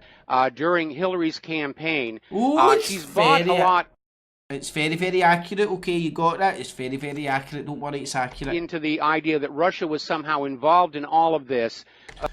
Oh, but Russia, they weren't out there.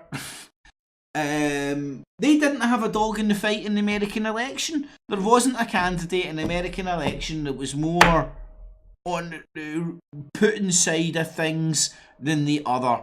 No, Russian didn't have a dog in the fight to go on the internet and parrot memes that might benefit one candidate or the other. And Mike Rivero was involved in NASA. He's meant to be an expert on how propaganda works and stuff. And he hasn't got the objectivity to call these two sides out. But it's clear she's not really sure. And so it's accurate apart from the Russian thing, but it's clear she's not really sure. I get a sense that she went along with Russia because that was the groupthink in the room. And I've got the book. I showed you it. I read it now. I'm your author. And remember, don't write your own books, people. Come to your own conclusions. Read other people's books. We all know everything in a book's true. And people that write books are obviously telling you the truth. And obviously more intelligent than us because you can't write a book. I write about 20 million books in my head each and every day. I just don't write them down. A bullet point shits. It's called the book of my fucking life. And I'm the author, nobody else. I am the author and authority of my own life. Imagine that. I'm my own author and my own authority. Author, authority, author, authority. My favourite author. Oh no, what, Jeeves? Oh, I've read 20 million books more than you, Jeeves. What? I've got more authors than you. I know more authors than you. I've read more authorities than you. I know.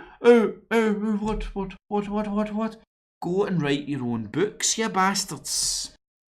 But again, she's trying to backpedal from a lot of the stuff. I have a feeling that she didn't realize what she wrote about how Hillary Clinton commandeered the Democratic National Committee was going to explode into such a scandal. So, but it is a good book, and it is a worthy read here. All right, let's grab a phone call. Kathleen in Paris, aloha, welcome to the show. What's on your mind? Hi, Mike. I was going to talk about RT. Mm-hmm.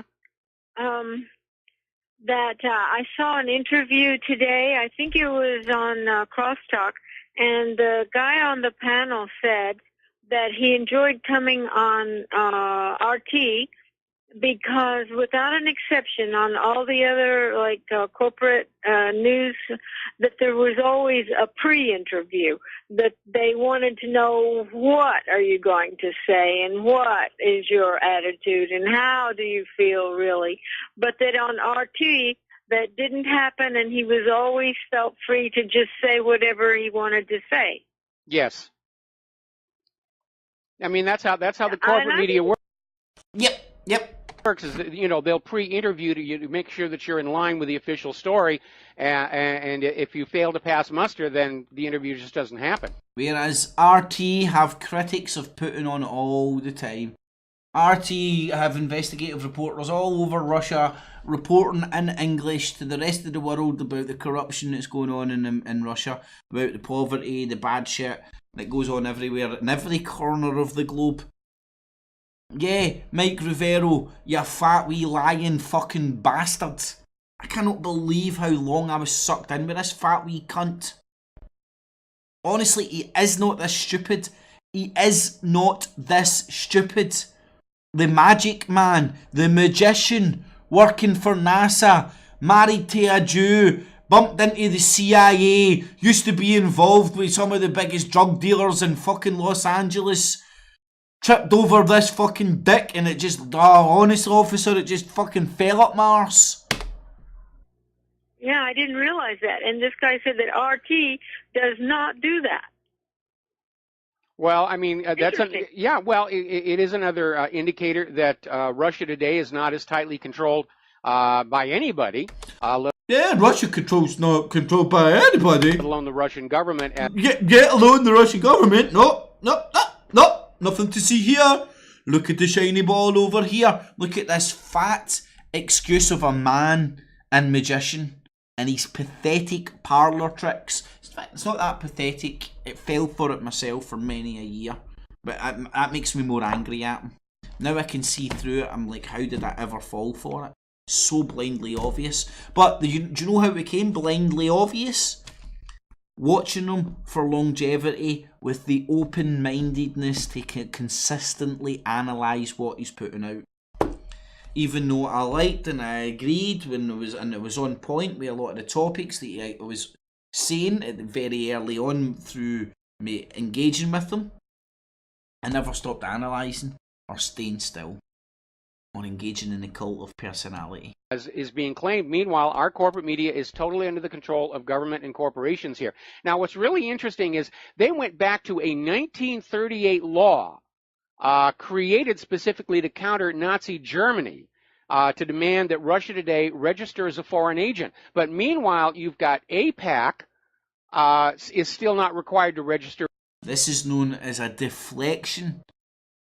Let's not talk about the fact that Russia today is a foreign agent. You sit there and parrot most of their fucking stories unquestioningly without giving your viewers, listeners, the wise words of maybe propaganda doesn't have to be lies. Now, let's move on with the rest of the Sweden agenda. There's Mike Rivero, but maybe there's real Mike Rivero. So that was Russia Today. Is amazing chocolate. Oh, I don't know, I've got another one in there. Art of the Deal, 2750. There's a foreign agent. 2750. How she didn't connect with the middle class. She was just out there playing. That's a bad way of doing their it. senators out. Close friends with Clinton campaign chair John Podesta. A crony is coming on in to save the day. Incestuous body of people. Everybody knows everybody. Everybody's else. Right, this was when I was talking about, oh, I'm Mike Rivero, the magician from Las Vegas, best friends to drug dealers, worked for NASA at the space program, used to get contacted by the CIA, asked to join them, got a few friends in the Freemasons, just ended up in Hawaii, just right next to the military industrial complex, nothing to see here, my friends. Move along. My whole career's built on a hatred of Clinton and removing the Clinton crime family. Not for freedom, not for anything, but for Trump. Nothing to see here. Yeah, I was a magician, now I'm just a fat guy who's an atheist, who used to be married to a Jew, but my wife was in a choir. Doesn't make sense, I don't know. This is going to protect everybody. Oh, and again, it goes back to... And again, Mike Rivero just tripped up and landed on the dick, and it ended up in his arse, honest, gov. Donald Trump's biggest single mistake on taking the White House. He wanted to be magnanimous and let a whole bunch of holdovers stay in all of these government departments and inside the White House staff itself, and he should have just cleaned them out. Donald Trump's only problem when he won the White House was he was just too nice. Ah, you fat fucking distraction. He was an outsider president. That's why the American people voted him in against over. He was sold to us as the outsider president. Donald Trump, art of the deals, his supporters. And I don't think you're that stupid, Mike Rivero. Overwhelming election fraud against him, and he should have. Yeah, he won even though there's election fraud. If he lost, there was election fraud even though he... Oh man, it just... brought in an outsider government. Because there are people...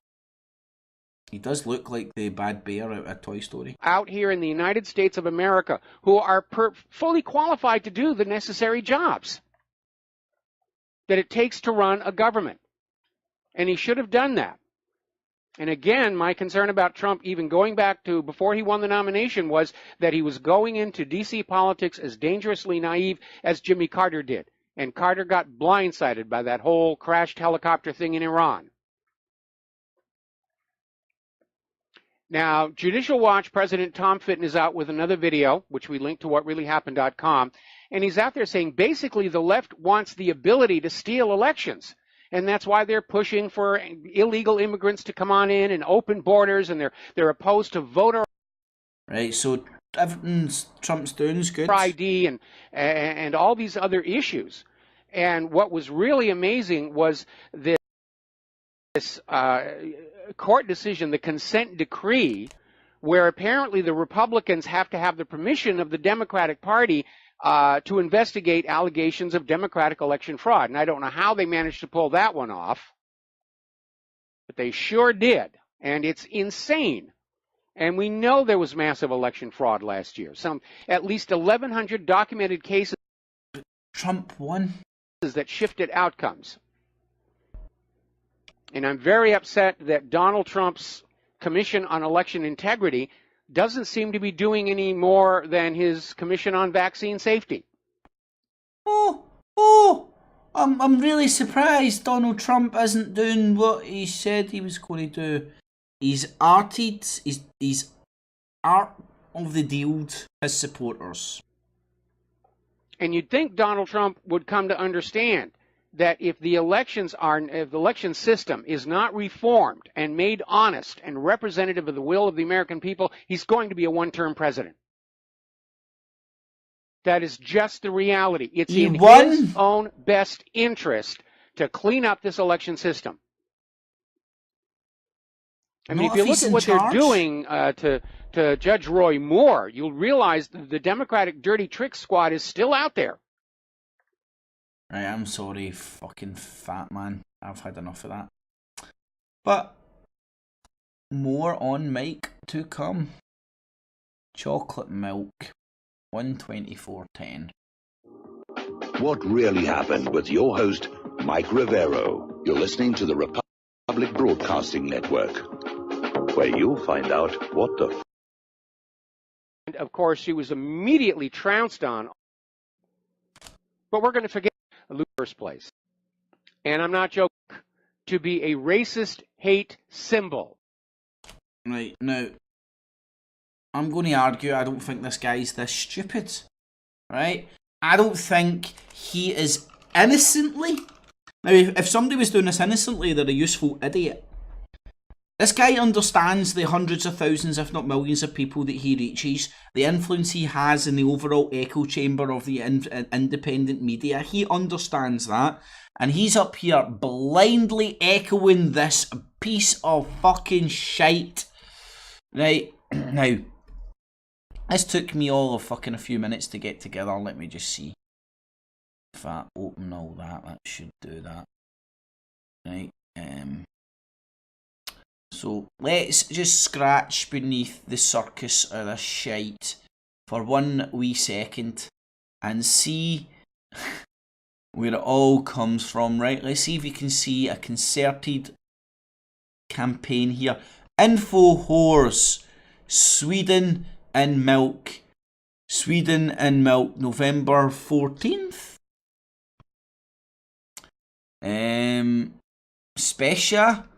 Swedenless milk is hate symbol. Okay, that's Swedenless milk is hate symbol.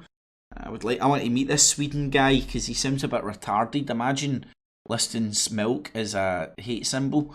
Right, let's not go to the money shot as of yet. Oh, the Washington Times! Washington Times! Yes. The mainstream media lies to you folks. They're all they do is lie. Lie, lie, lie. Yes, milk, the new symbol of racism in Donald Trump's America. This was March, months ago, okay? So the milk is racism shit has been propagated for some time. There's March, back in Washington time, okay?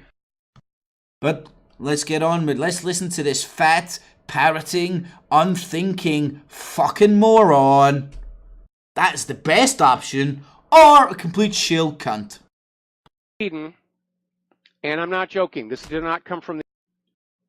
which didn't exist in the first place. Over in Sweden, and I'm not joking, this did not come from the Onion. Tell us where you got it from then. Tell us where you got it from. Surely he's told us it's not from the Onion, so he's not joking. You can rely on him. He worked from NASA. Look at this friendly old fuck. He wouldn't harm a fly. He's not out there to magician you into thinking some shite. Over in Sweden... Tell us your source, because you told us it's not from the Onion, so tell us your source. They have declared milk to be a racist hate symbol. Wow, bit of a sweeping Swedish statement there, Mike.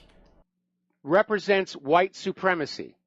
Oh, so Sweden's what if it's just chocolate milk? That's very funny. What if it's chocolate milk? Okay. Just a thought. Just a thought. Here's a thought. Investigate that story instead of parroting bullshit for the shock value or your ability to say a joke about chocolate milk, you fat fuck. Another story here about political correctness. Another example here of somebody who I don't believe's that stupid, rhyming and repeating a story going, oh, it's real, it's not from the Onion. It doesn't give you source. And then, this was November the 15th, 2017. Here's November 14th. Infowars. Here's, if you drink milk, you may be a neo-Nazi racist.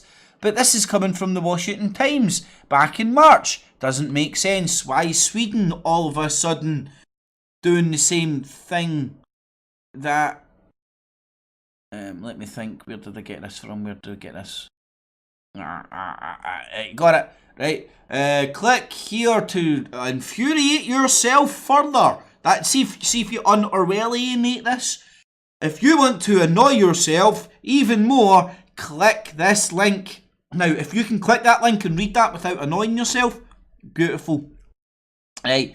Daily Corner. This stupid biatch says milk has become a symbol of hate. This is back in February. Let's see where this shit is getting propagated from. Let's look at the dates. Let's source where this is getting propagated from. Let's do in 5-10 minutes what Mike fucking CIA fucking Rivero cannot do.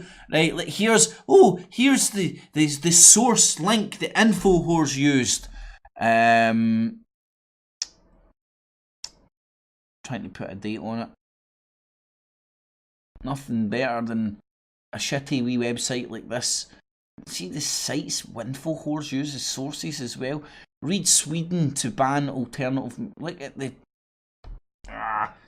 Sorry, I'm not even using that source. It's redunculous. Right, because I've got the sources here, don't worry. Red Ice TV, man! Yeah!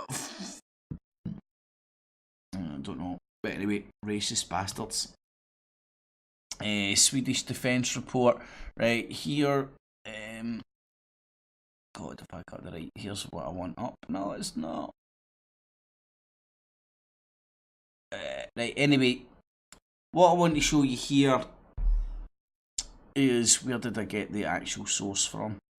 It would have been from the Washington Post, not from Infowars. Sorry man, I'm a wee bit all over the place here. Washington Times. Talking about milk is racist because black people don't suffer from less dense bones as white people. Some shit like that, right?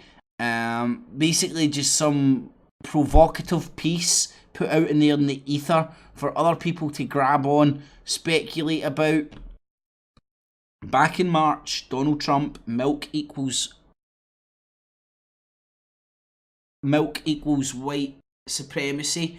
Now, here's the link. Washington Times, Trump, milk, white supremacy, Infowars, Sweden, and white supremacy. While ISIS hacks radio shows Sweden declares milk to be a racist hate symbol. Right, that sounds sensational and it's not even true. Expression of anxiety or fear over immigration also hateful. Right, okay, let's scratch beneath the surface of this shite. So where are these people? So a report by the Total Defence Research Institute, so it's not Sweden, it's a research institute, commissioned by the government. So again, it's not the government saying this, it's an institute used by the government.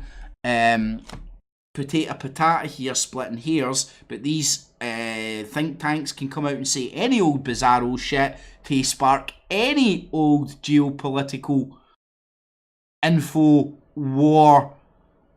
Well, this is the actual definition of information being weaponized. And where is the information coming out from? The Swedish Defence Research Agency. And it just happens to be carrying a wee torch. The torch bearer, the light bringer, the Lucifer. Anyway, and here is the F.E.A.R, which is the Swedish Information Global.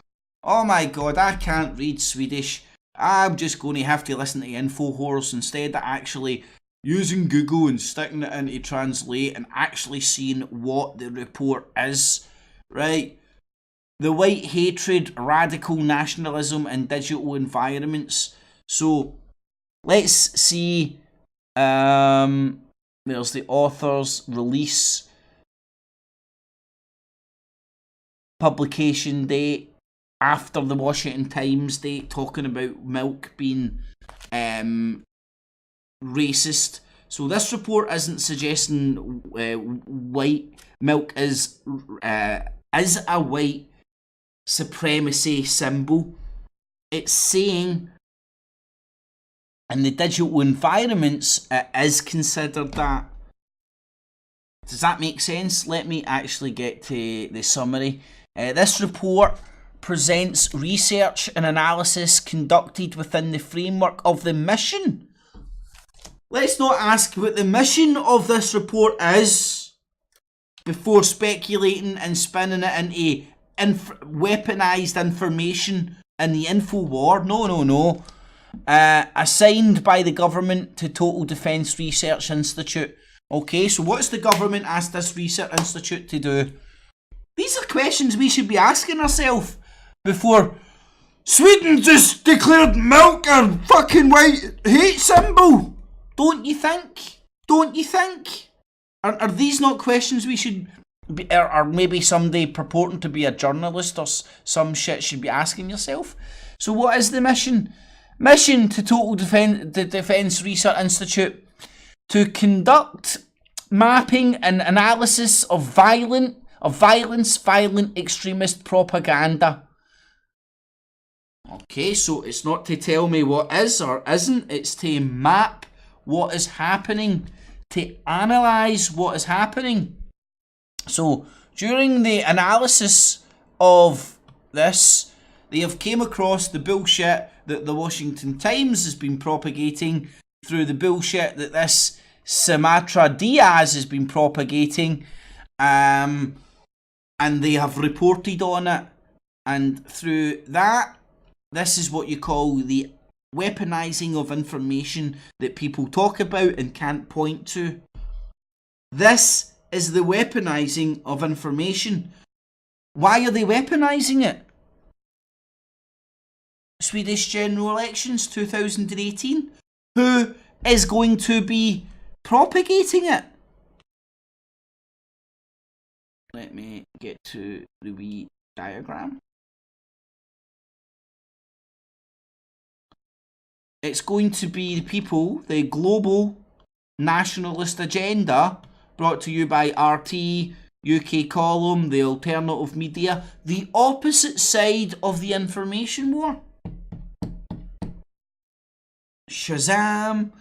There is a breakdown of weaponised information. You don't get the UK Column doing that. You don't get the BBC doing that. You don't get anybody, Dabu7 doing that. You don't get people on the YouTubes or whatever waffling on about nothingness for fucking 10 hours, making you chase your tail, showing you practical. You know how, not a technocracy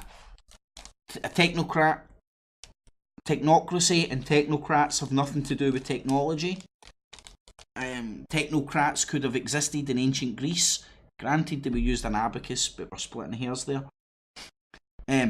But a technocrat has no practical, doesn't practically show you anything. They all theorise. They aren't the author of their own book. They don't write their own shite. They don't publish their own theories. They don't have their own opinions. They read other people's stuff, YouTube's, authors, other people's authors, authorities, and then rhyme and repeat it. Right? They don't practically pull apart other people's authorship of work and see where their authorship, why they authored that in the first place. They wanted to stamp their authority on that authorship to steer you in a direction. And that direction is controlling, because the global debate. Look at the amount of Swedish people that bounce up in Infowars and Mike Rivero's show on the phone-ins and stuff. Anyway, so just by going and actually reading, scratching beneath the surface of one Infowar. In fact, it actually started with Mike Rivero, and then you see the Infowar links, you see the Washington Post links, and you see the back to, and you see where it's all coming from. And I refuse to believe that nobody in Infowars can do this. Mike Rivero can't do this. UK Column can't do this. And decipher how, because they've got a dog in the fight, they want to report the sensationalised bullshit of this because they've got a dog in the fight in the Swedish elections because their handlers are pushing them in that direction. Well, they're useful idiots or not, who knows. But anyway, Mike Rivero, he's just the bear. The Gateway Pundit, dumb as a brick, and I got a nasty email from the Brick Coalition for this. Chelsea Clinton celebrates the new charade. Right, so that's what's happening in Sweden. Milk, a hate symbol? No, not really. It's retardation. It's information put out and then weaponised by the people who are out there weaponising it. Making people fucking get their knickers in a twist and all that over milk. A bit of sweet. Yeah, America first, Britain first. Did you hear in Sweden the milk is white supremacist? What kind of... I suggest Tommy Robinson goes on a road trip and investigate that in Sweden. Fucking waste of space, wee twat that he is. Hope him and that SOS AS guy have a fight. Anyway, here fits in. The European economy. Don't even. What I'm showing is the direct correlation between ISIS attacks, the apparent independent media, who all they want to do is get people to care about their own countries and to defeat globalism, while all the time pointing at other parts of the world, meddling in other people's national elections. You can't make this shit up. The double standards or the hypocrisy is unbelievable. So what's happened in Germany?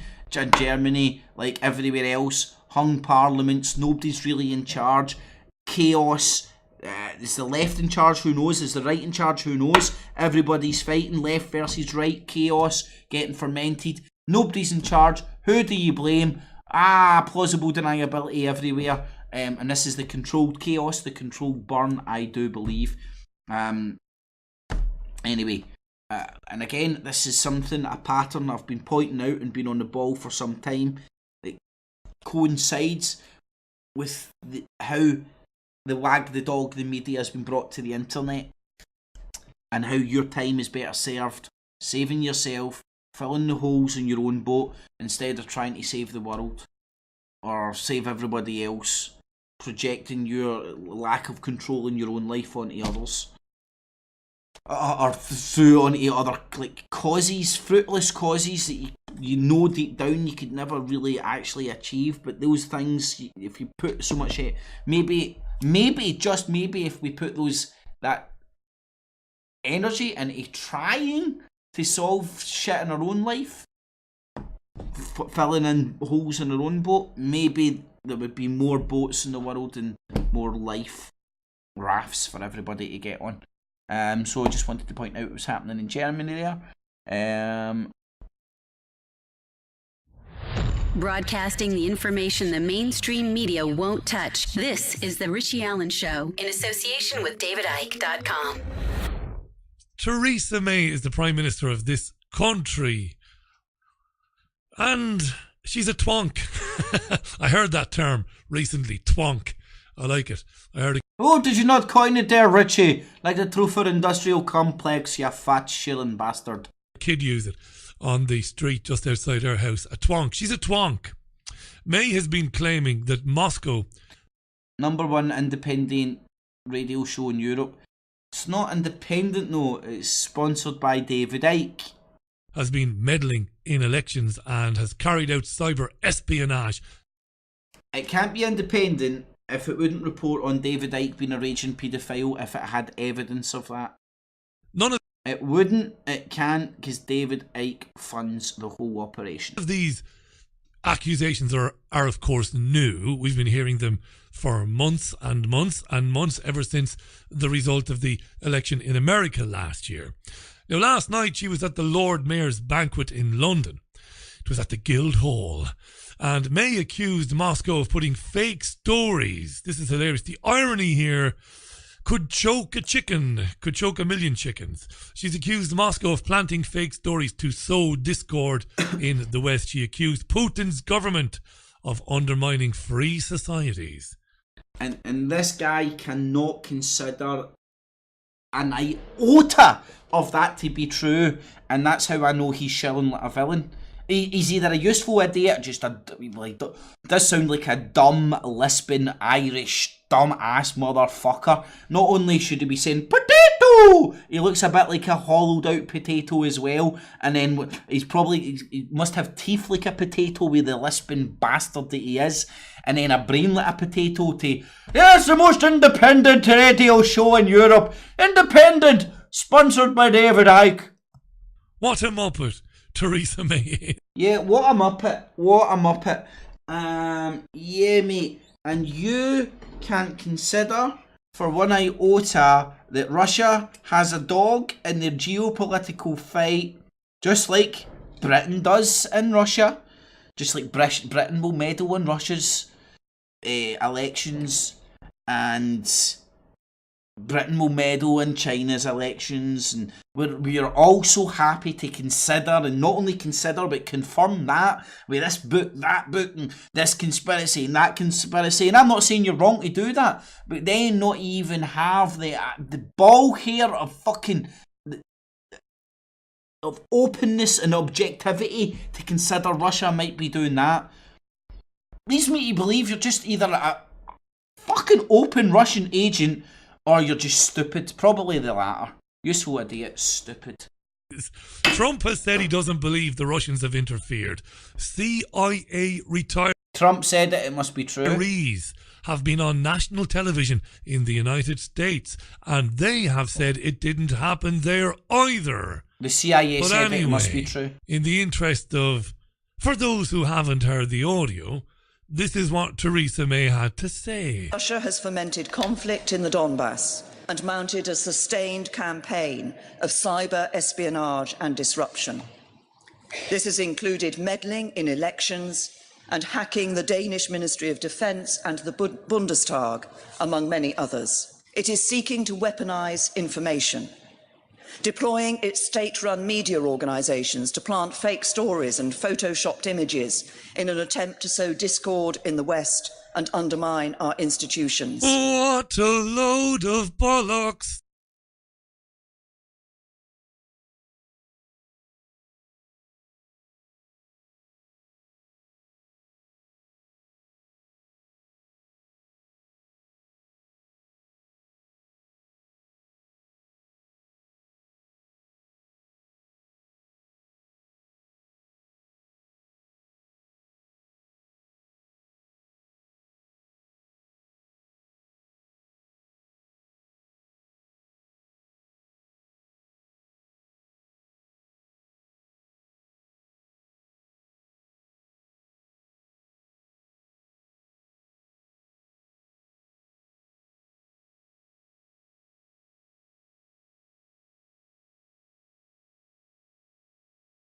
And that's the meaning of life. Anyway, that's how you know he's shouting like a villain, because he doesn't understand. He's not got the objectivity to consider that for a second. When the debate I showed you a couple of weeks ago in Chatham House, even with the Russian member of Parliament, wouldn't even go as far as him and go, what a load of rubbish! Russia would never do anything like that. He's aware that Russia are doing these things through bullcrap means, but this guy's inability to even consider it for a second, or the smallest amount of it, leads you to know he's either a useful idiot or a straight up agent. Then she said this. It is Russia's actions which threaten the international order on which we all depend. So I have a very simple message for Russia.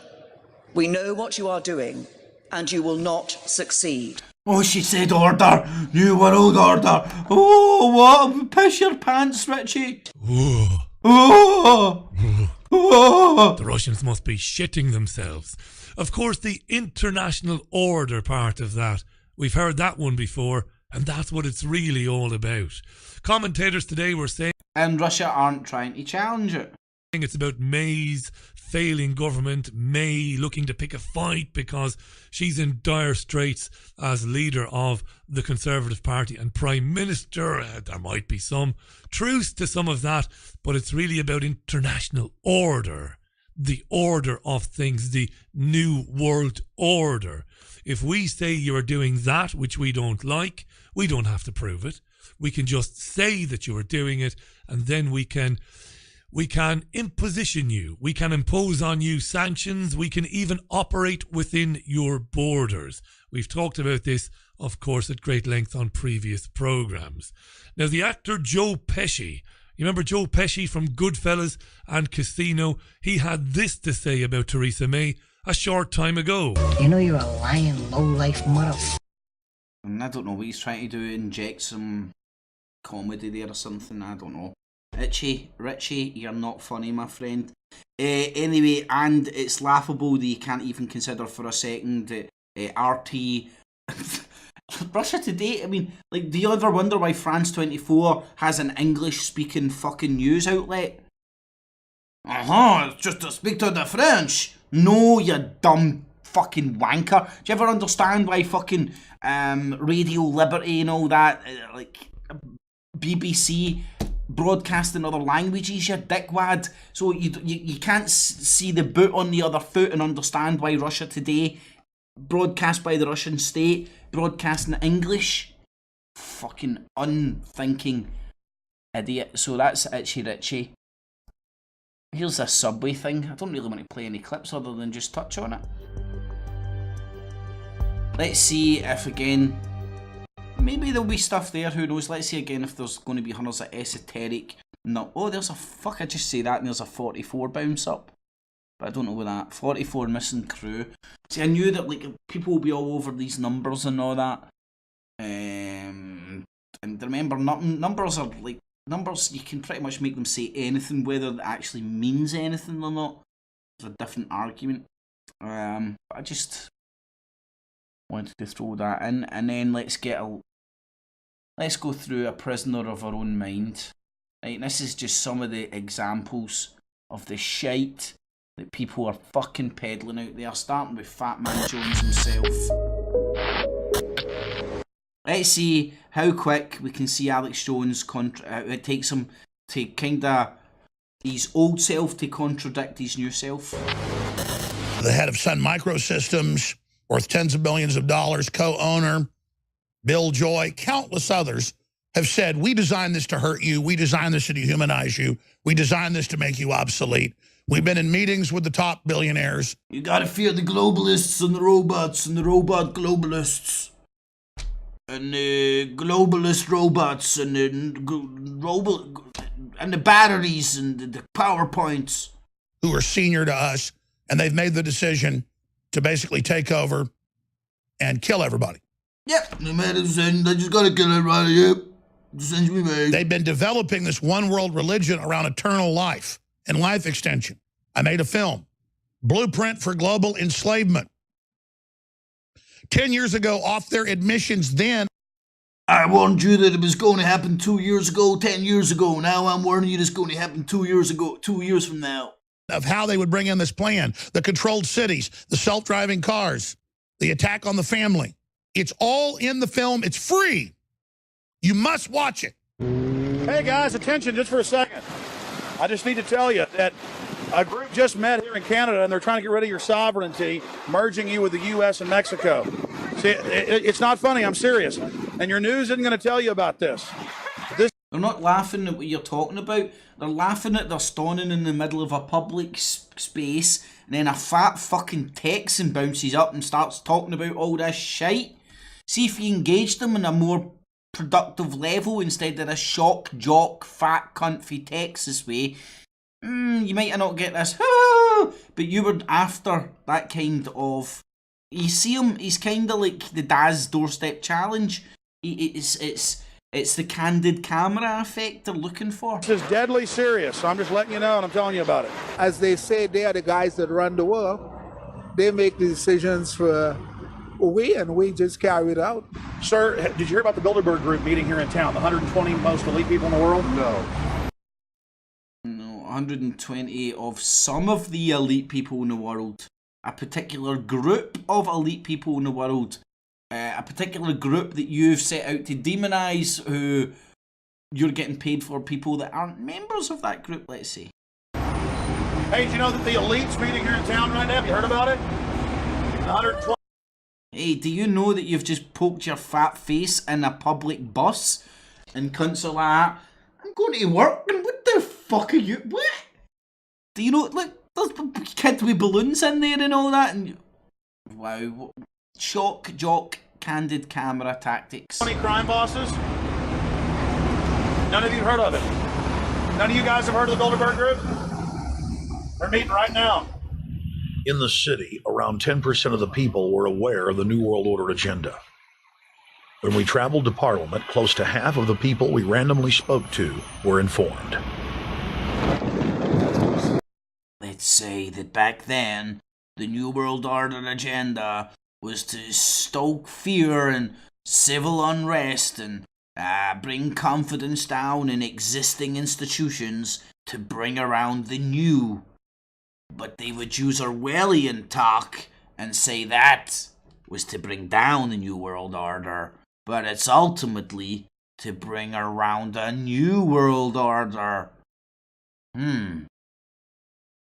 So simple, but yet it's almost like saying up is down, left is right, war is peace. We are the good guys, and they're the bad.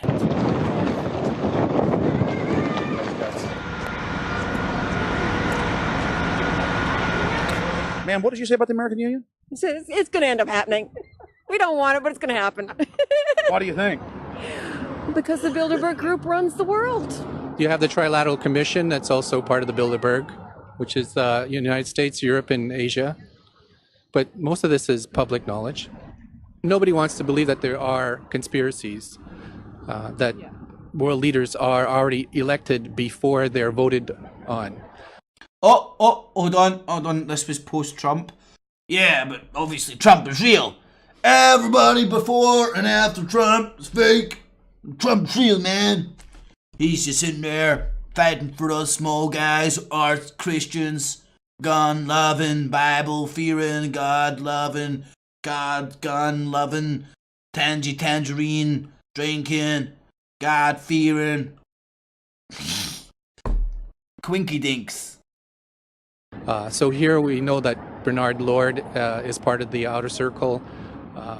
I was surprised. Yeah, the Bilderberg select all presidents until Trump. We know there was election fraud, but Trump won, Mike. To read that Harper addressed the group in 2003. They've got the new name of it. Oh, they just came up with it. No, they've been cooking this up for decades. Look, the robot. Look, the Daily Mail online that just tells you lies. The mainstream media lies to you. They're now telling you the truth, and it's real. The fear's real. That Dubai's already ordered that's going to replace their police force is literally 7 feet tall and is almost identical to the THX 1138 robot. Look at this. Oh my god! Oh my god! Saudi Arabia have brought out a robot that can't really do anything right now or anything. It's pretty much like it's pretty much like R2-D2 in the 70s. But it looks like a robot from a film. If you're a TV viewer. Look at this right here. Look at this right here. This is the THX 1138 robots. This is a TH33X.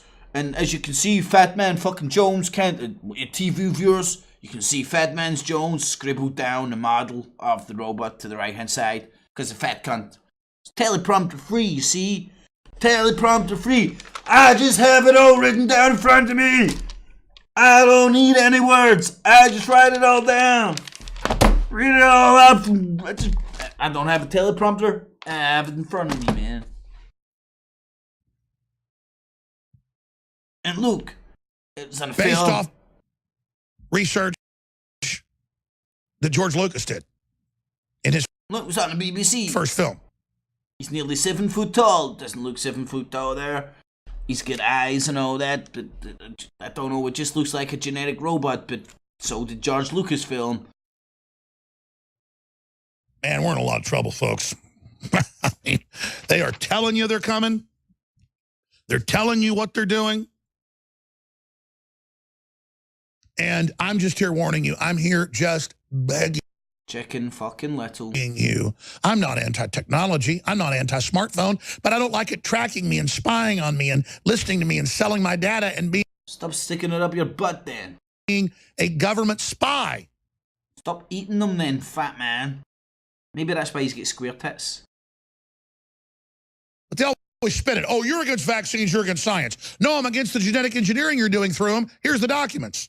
I'm not against the phone. I'm against paying for all the stuff in it that tracks me and controls me. They've already got the self-driving car stuff in all the new cars. They're just not even telling you. Anyway. So, and remember, all presidents are selected, not elected, but there was election fraud, but Trump won. I think that's how they confuse you into not questioning Trump getting elected. Anyway, prisoner of your own mind. What would happen if you stuck a lit firework up your butt and it exploded? Welcome to the Daily Sheeple. Let's ask, what would happen if an asteroid hit the Earth? What would happen if the Yellowstone supervolcano went off? What would happen? Let's spend our life worrying about what would happen if apocalyptic events happened.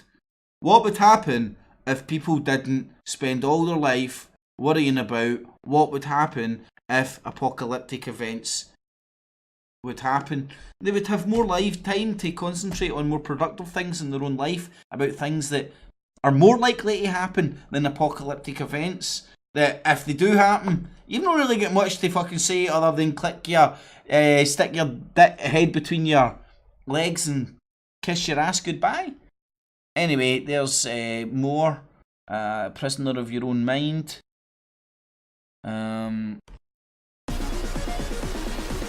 Okay, so from... Shit, what was that? Fucking apocalyptic bullshit. That was Yellowstone. Right, let's see how... In fact, let me do Bukkake.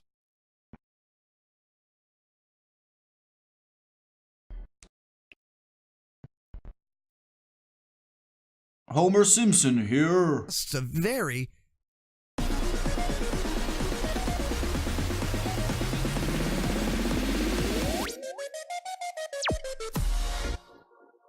Hey everybody, Joe Joseph here for the... Hey everybody, Homer Simpson here. Oh! TheDailySheeple.com, and this is your news shot. SHTFplan.com asks a very important question considering where we are in these United States of America. They ask, what would happen to the world if the Yellowstone supervolcano erupted?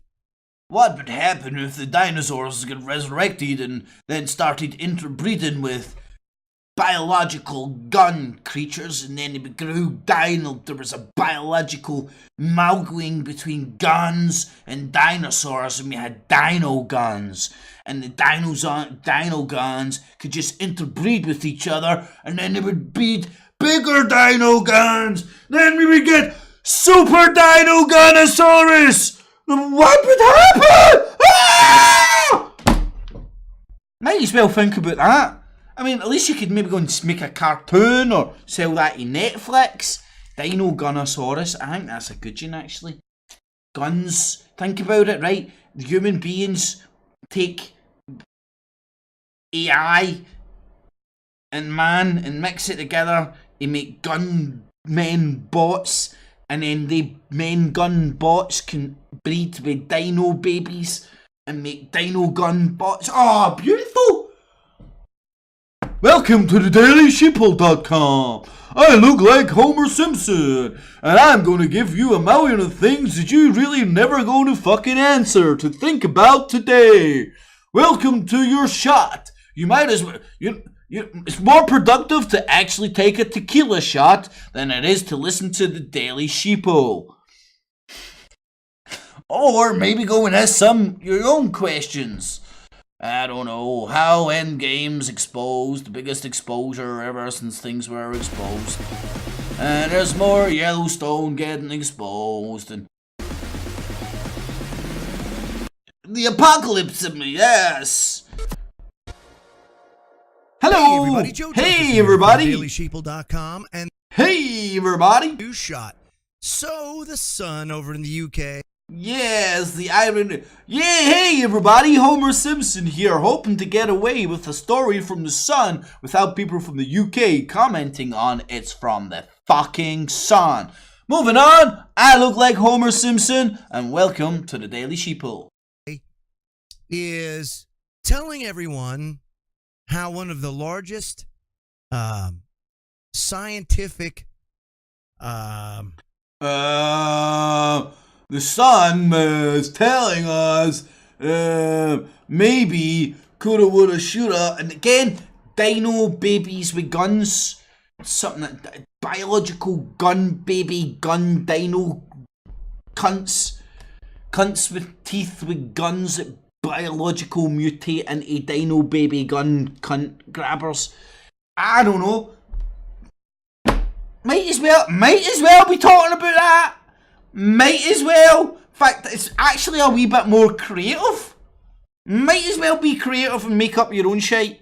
Just make up your own shite about fucking shite upon shite, about layer shite on shite, and you'll come up with something. What more worthy exercise than listening to the Daily Sheeple, who's parroting fucking shite from the fucking Sun, who God only knows what their agenda is about parroting that shite, if it's not just to get you to eat your own shite while you're running around in circles of shite.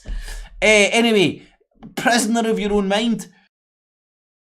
Not to mention the fact that this earthquake was very shallow, only 33 miles below the surface of the Earth. Right, the 33 does apparently seem to come up in media more often than not. Right, one of the things is maybe it's a secret code, or maybe it's a coincidence that 33 is a numeric, is like a third, if that makes sense. And sometimes when scientists are best guessing and rounding up and down and shit like that, a third is, I don't really know. But hey. Congratulations on your retirement. 2 weeks and you're a free man.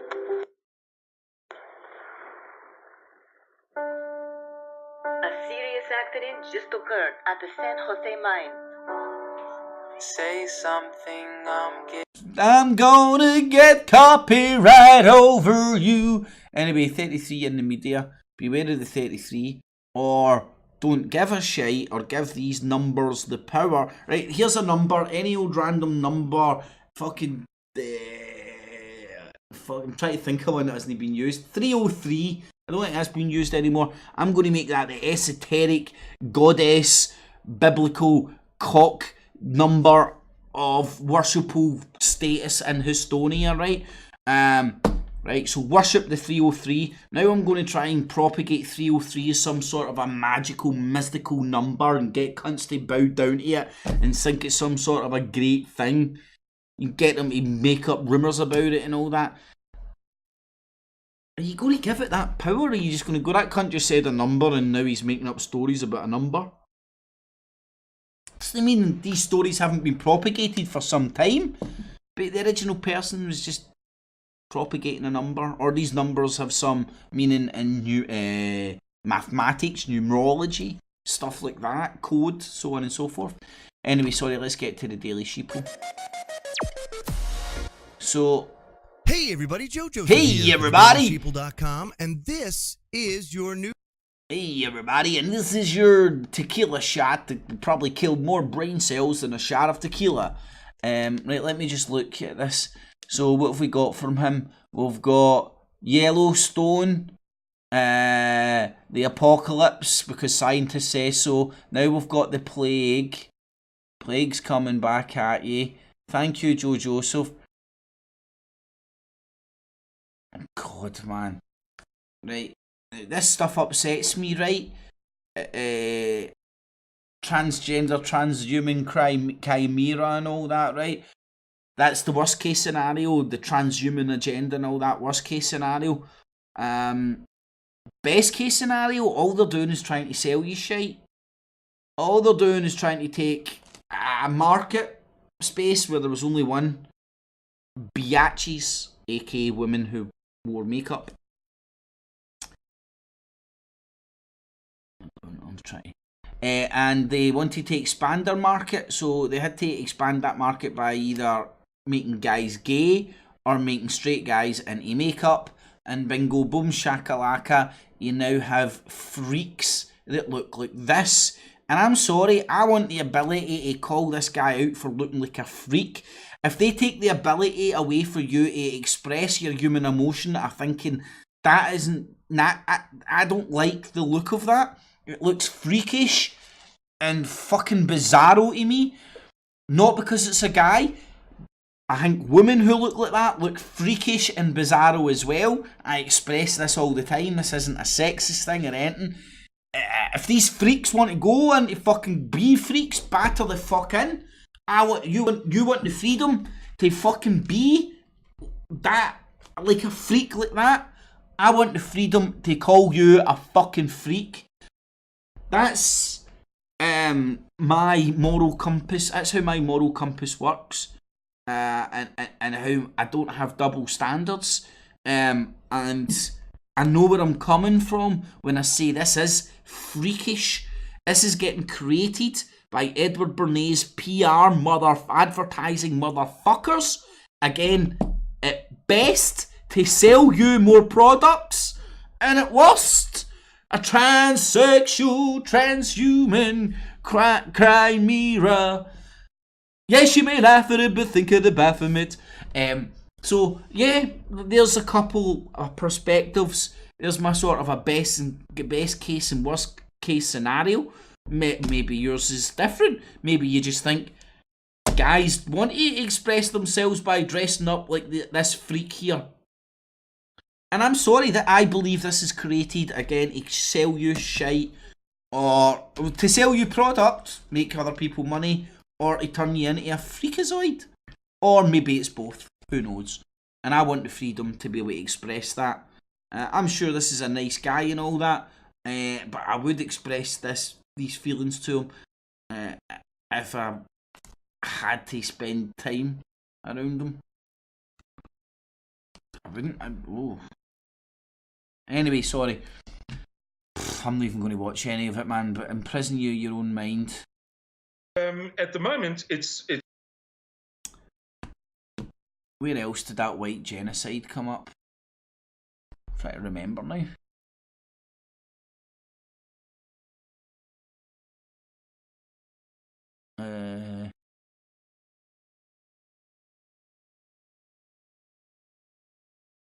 There was a white genocide that came up before, wasn't there? Was it Mike Rivero? Was it some of the Swedish shit? I can't remember. I'm having a brain fart. But anyway, I'm pretty sure. Anyway, there was some white genocide earlier on, and now it's bouncing up. It's expressing itself something terrible in South Africa. The rate of rape and murder and what have you is just phenomenal. You know, I saw some of those papers. Right. So you're getting Infowars shining the light on South African nationalists. Steve Pachenik. Two major forces. I'm not going to play it because I think it's one big psyop with the music he plays, the clips he plays, the words he uses, and what he puts out. And it's definitely there to control. It's definitely there to have an influence in the information war. Interesting information. I don't want to watch it more than I want to. Boris Johnson's dad, Stanley Johnson, he's turned up. and I'm a celebrity. I know this because I watch it on occasions. Research purposes only. Boris Johnson's our foreign secretary over in Syria and whatnot. There's Turkey inside Syria and stuff.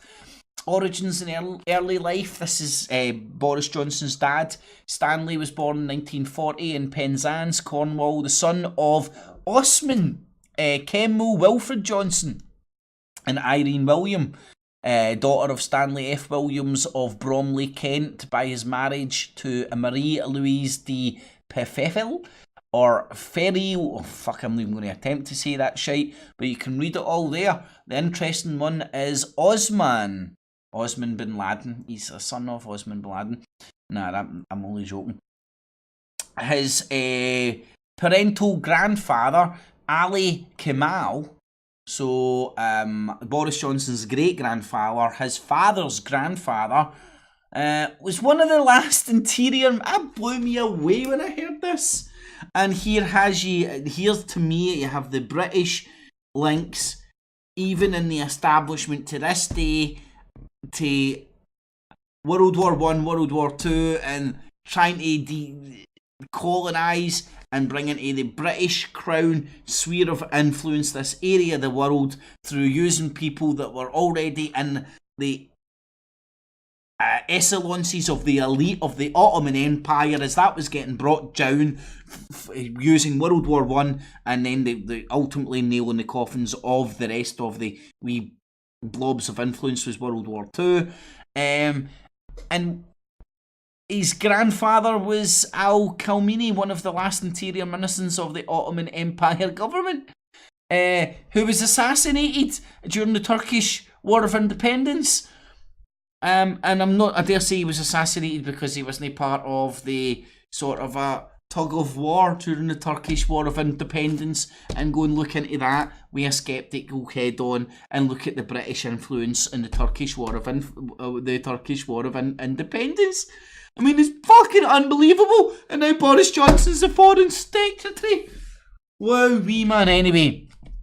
And with the influence to fucking bomb shit in that area of the world, unbelievable.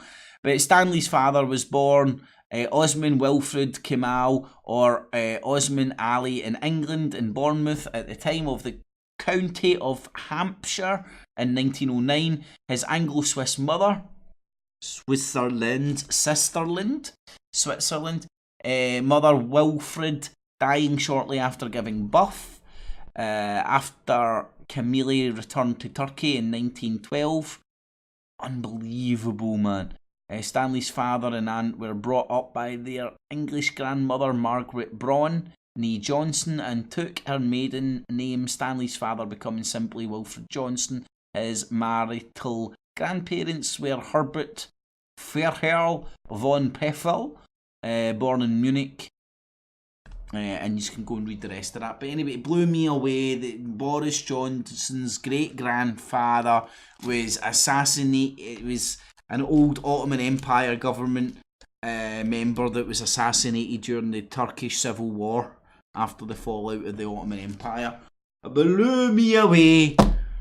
And there's wee Boris Johnson just popping up coincidentally with the power he's got, earmarked to be Prime Minister. Anyway, that blew me away. And that's all we've got time for, folks. Hopefully you've enjoyed Mass Awakening or Mass Manipulation. You make your mind up there. There's Mike Rivero talking about Sweden. Infowars talking about Sweden. Washington Times talking about Sweden and milk. All reporting this hearsay, conjecture. They're weaponising information, all of them. Apparently on different sides, but all using the same information, weaponising it and propagating it. If you have enjoyed it, feel free to stick a wee thumbs up. It is much appreciated. Apparently it helps. Same if you can share it with friends, family, foes. Help the show grow. Please help it grow. Nobody else is going to do it. You can also check out the links if you want to show any support. The Patreon and PayPal buttons down below. Feel free to do that. Big thanks to everybody that has on the Patreon and on the PayPal. The 2 YouTubes, DTube, Steemit, BitChute, social medias, Facebag, Twitter, music, Ridiculizer, YouTube and Bandcamp, community page and the live show page, all down below if you want to check it out.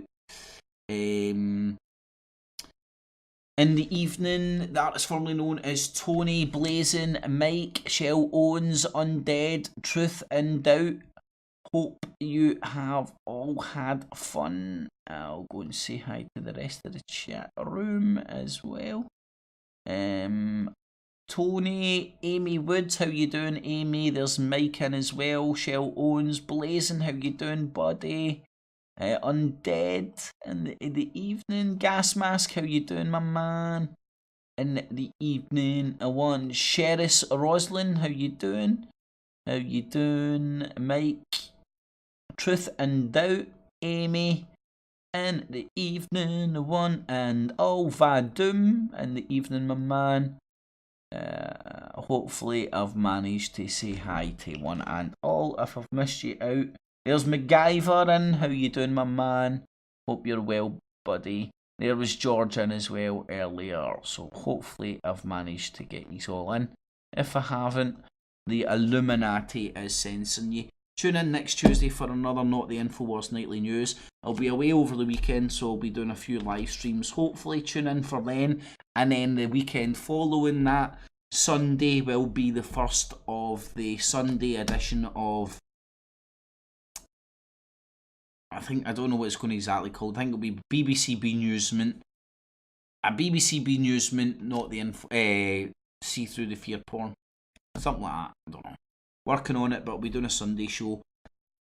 Look at the news, open up the Hangout, then sod off basically. But we're doing that every Sunday, so stay tuned for that. Alrighty, you tubes. Jamesy boy, how you doing? In the evening, one and all. Hopefully catch you tomorrow's Wednesday reality chat. Hopefully share that. Steve show's back up and running. Hopefully that will get shared on the community page. And next a Monday round we'll be back to Soul Excalibur for Cookie's show as well. So stay tuned to all the social medias and whatnot for all those shows. So in the evening, one and all, I'm out of here. Catchies!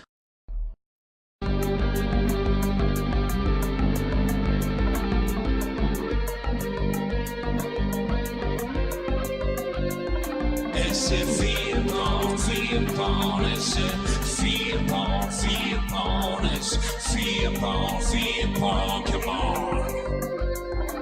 It keeps the cheese and the maze and the rats and the race and those peasants in the days like Edward Bundy's. It's a F.E.A.R, come on.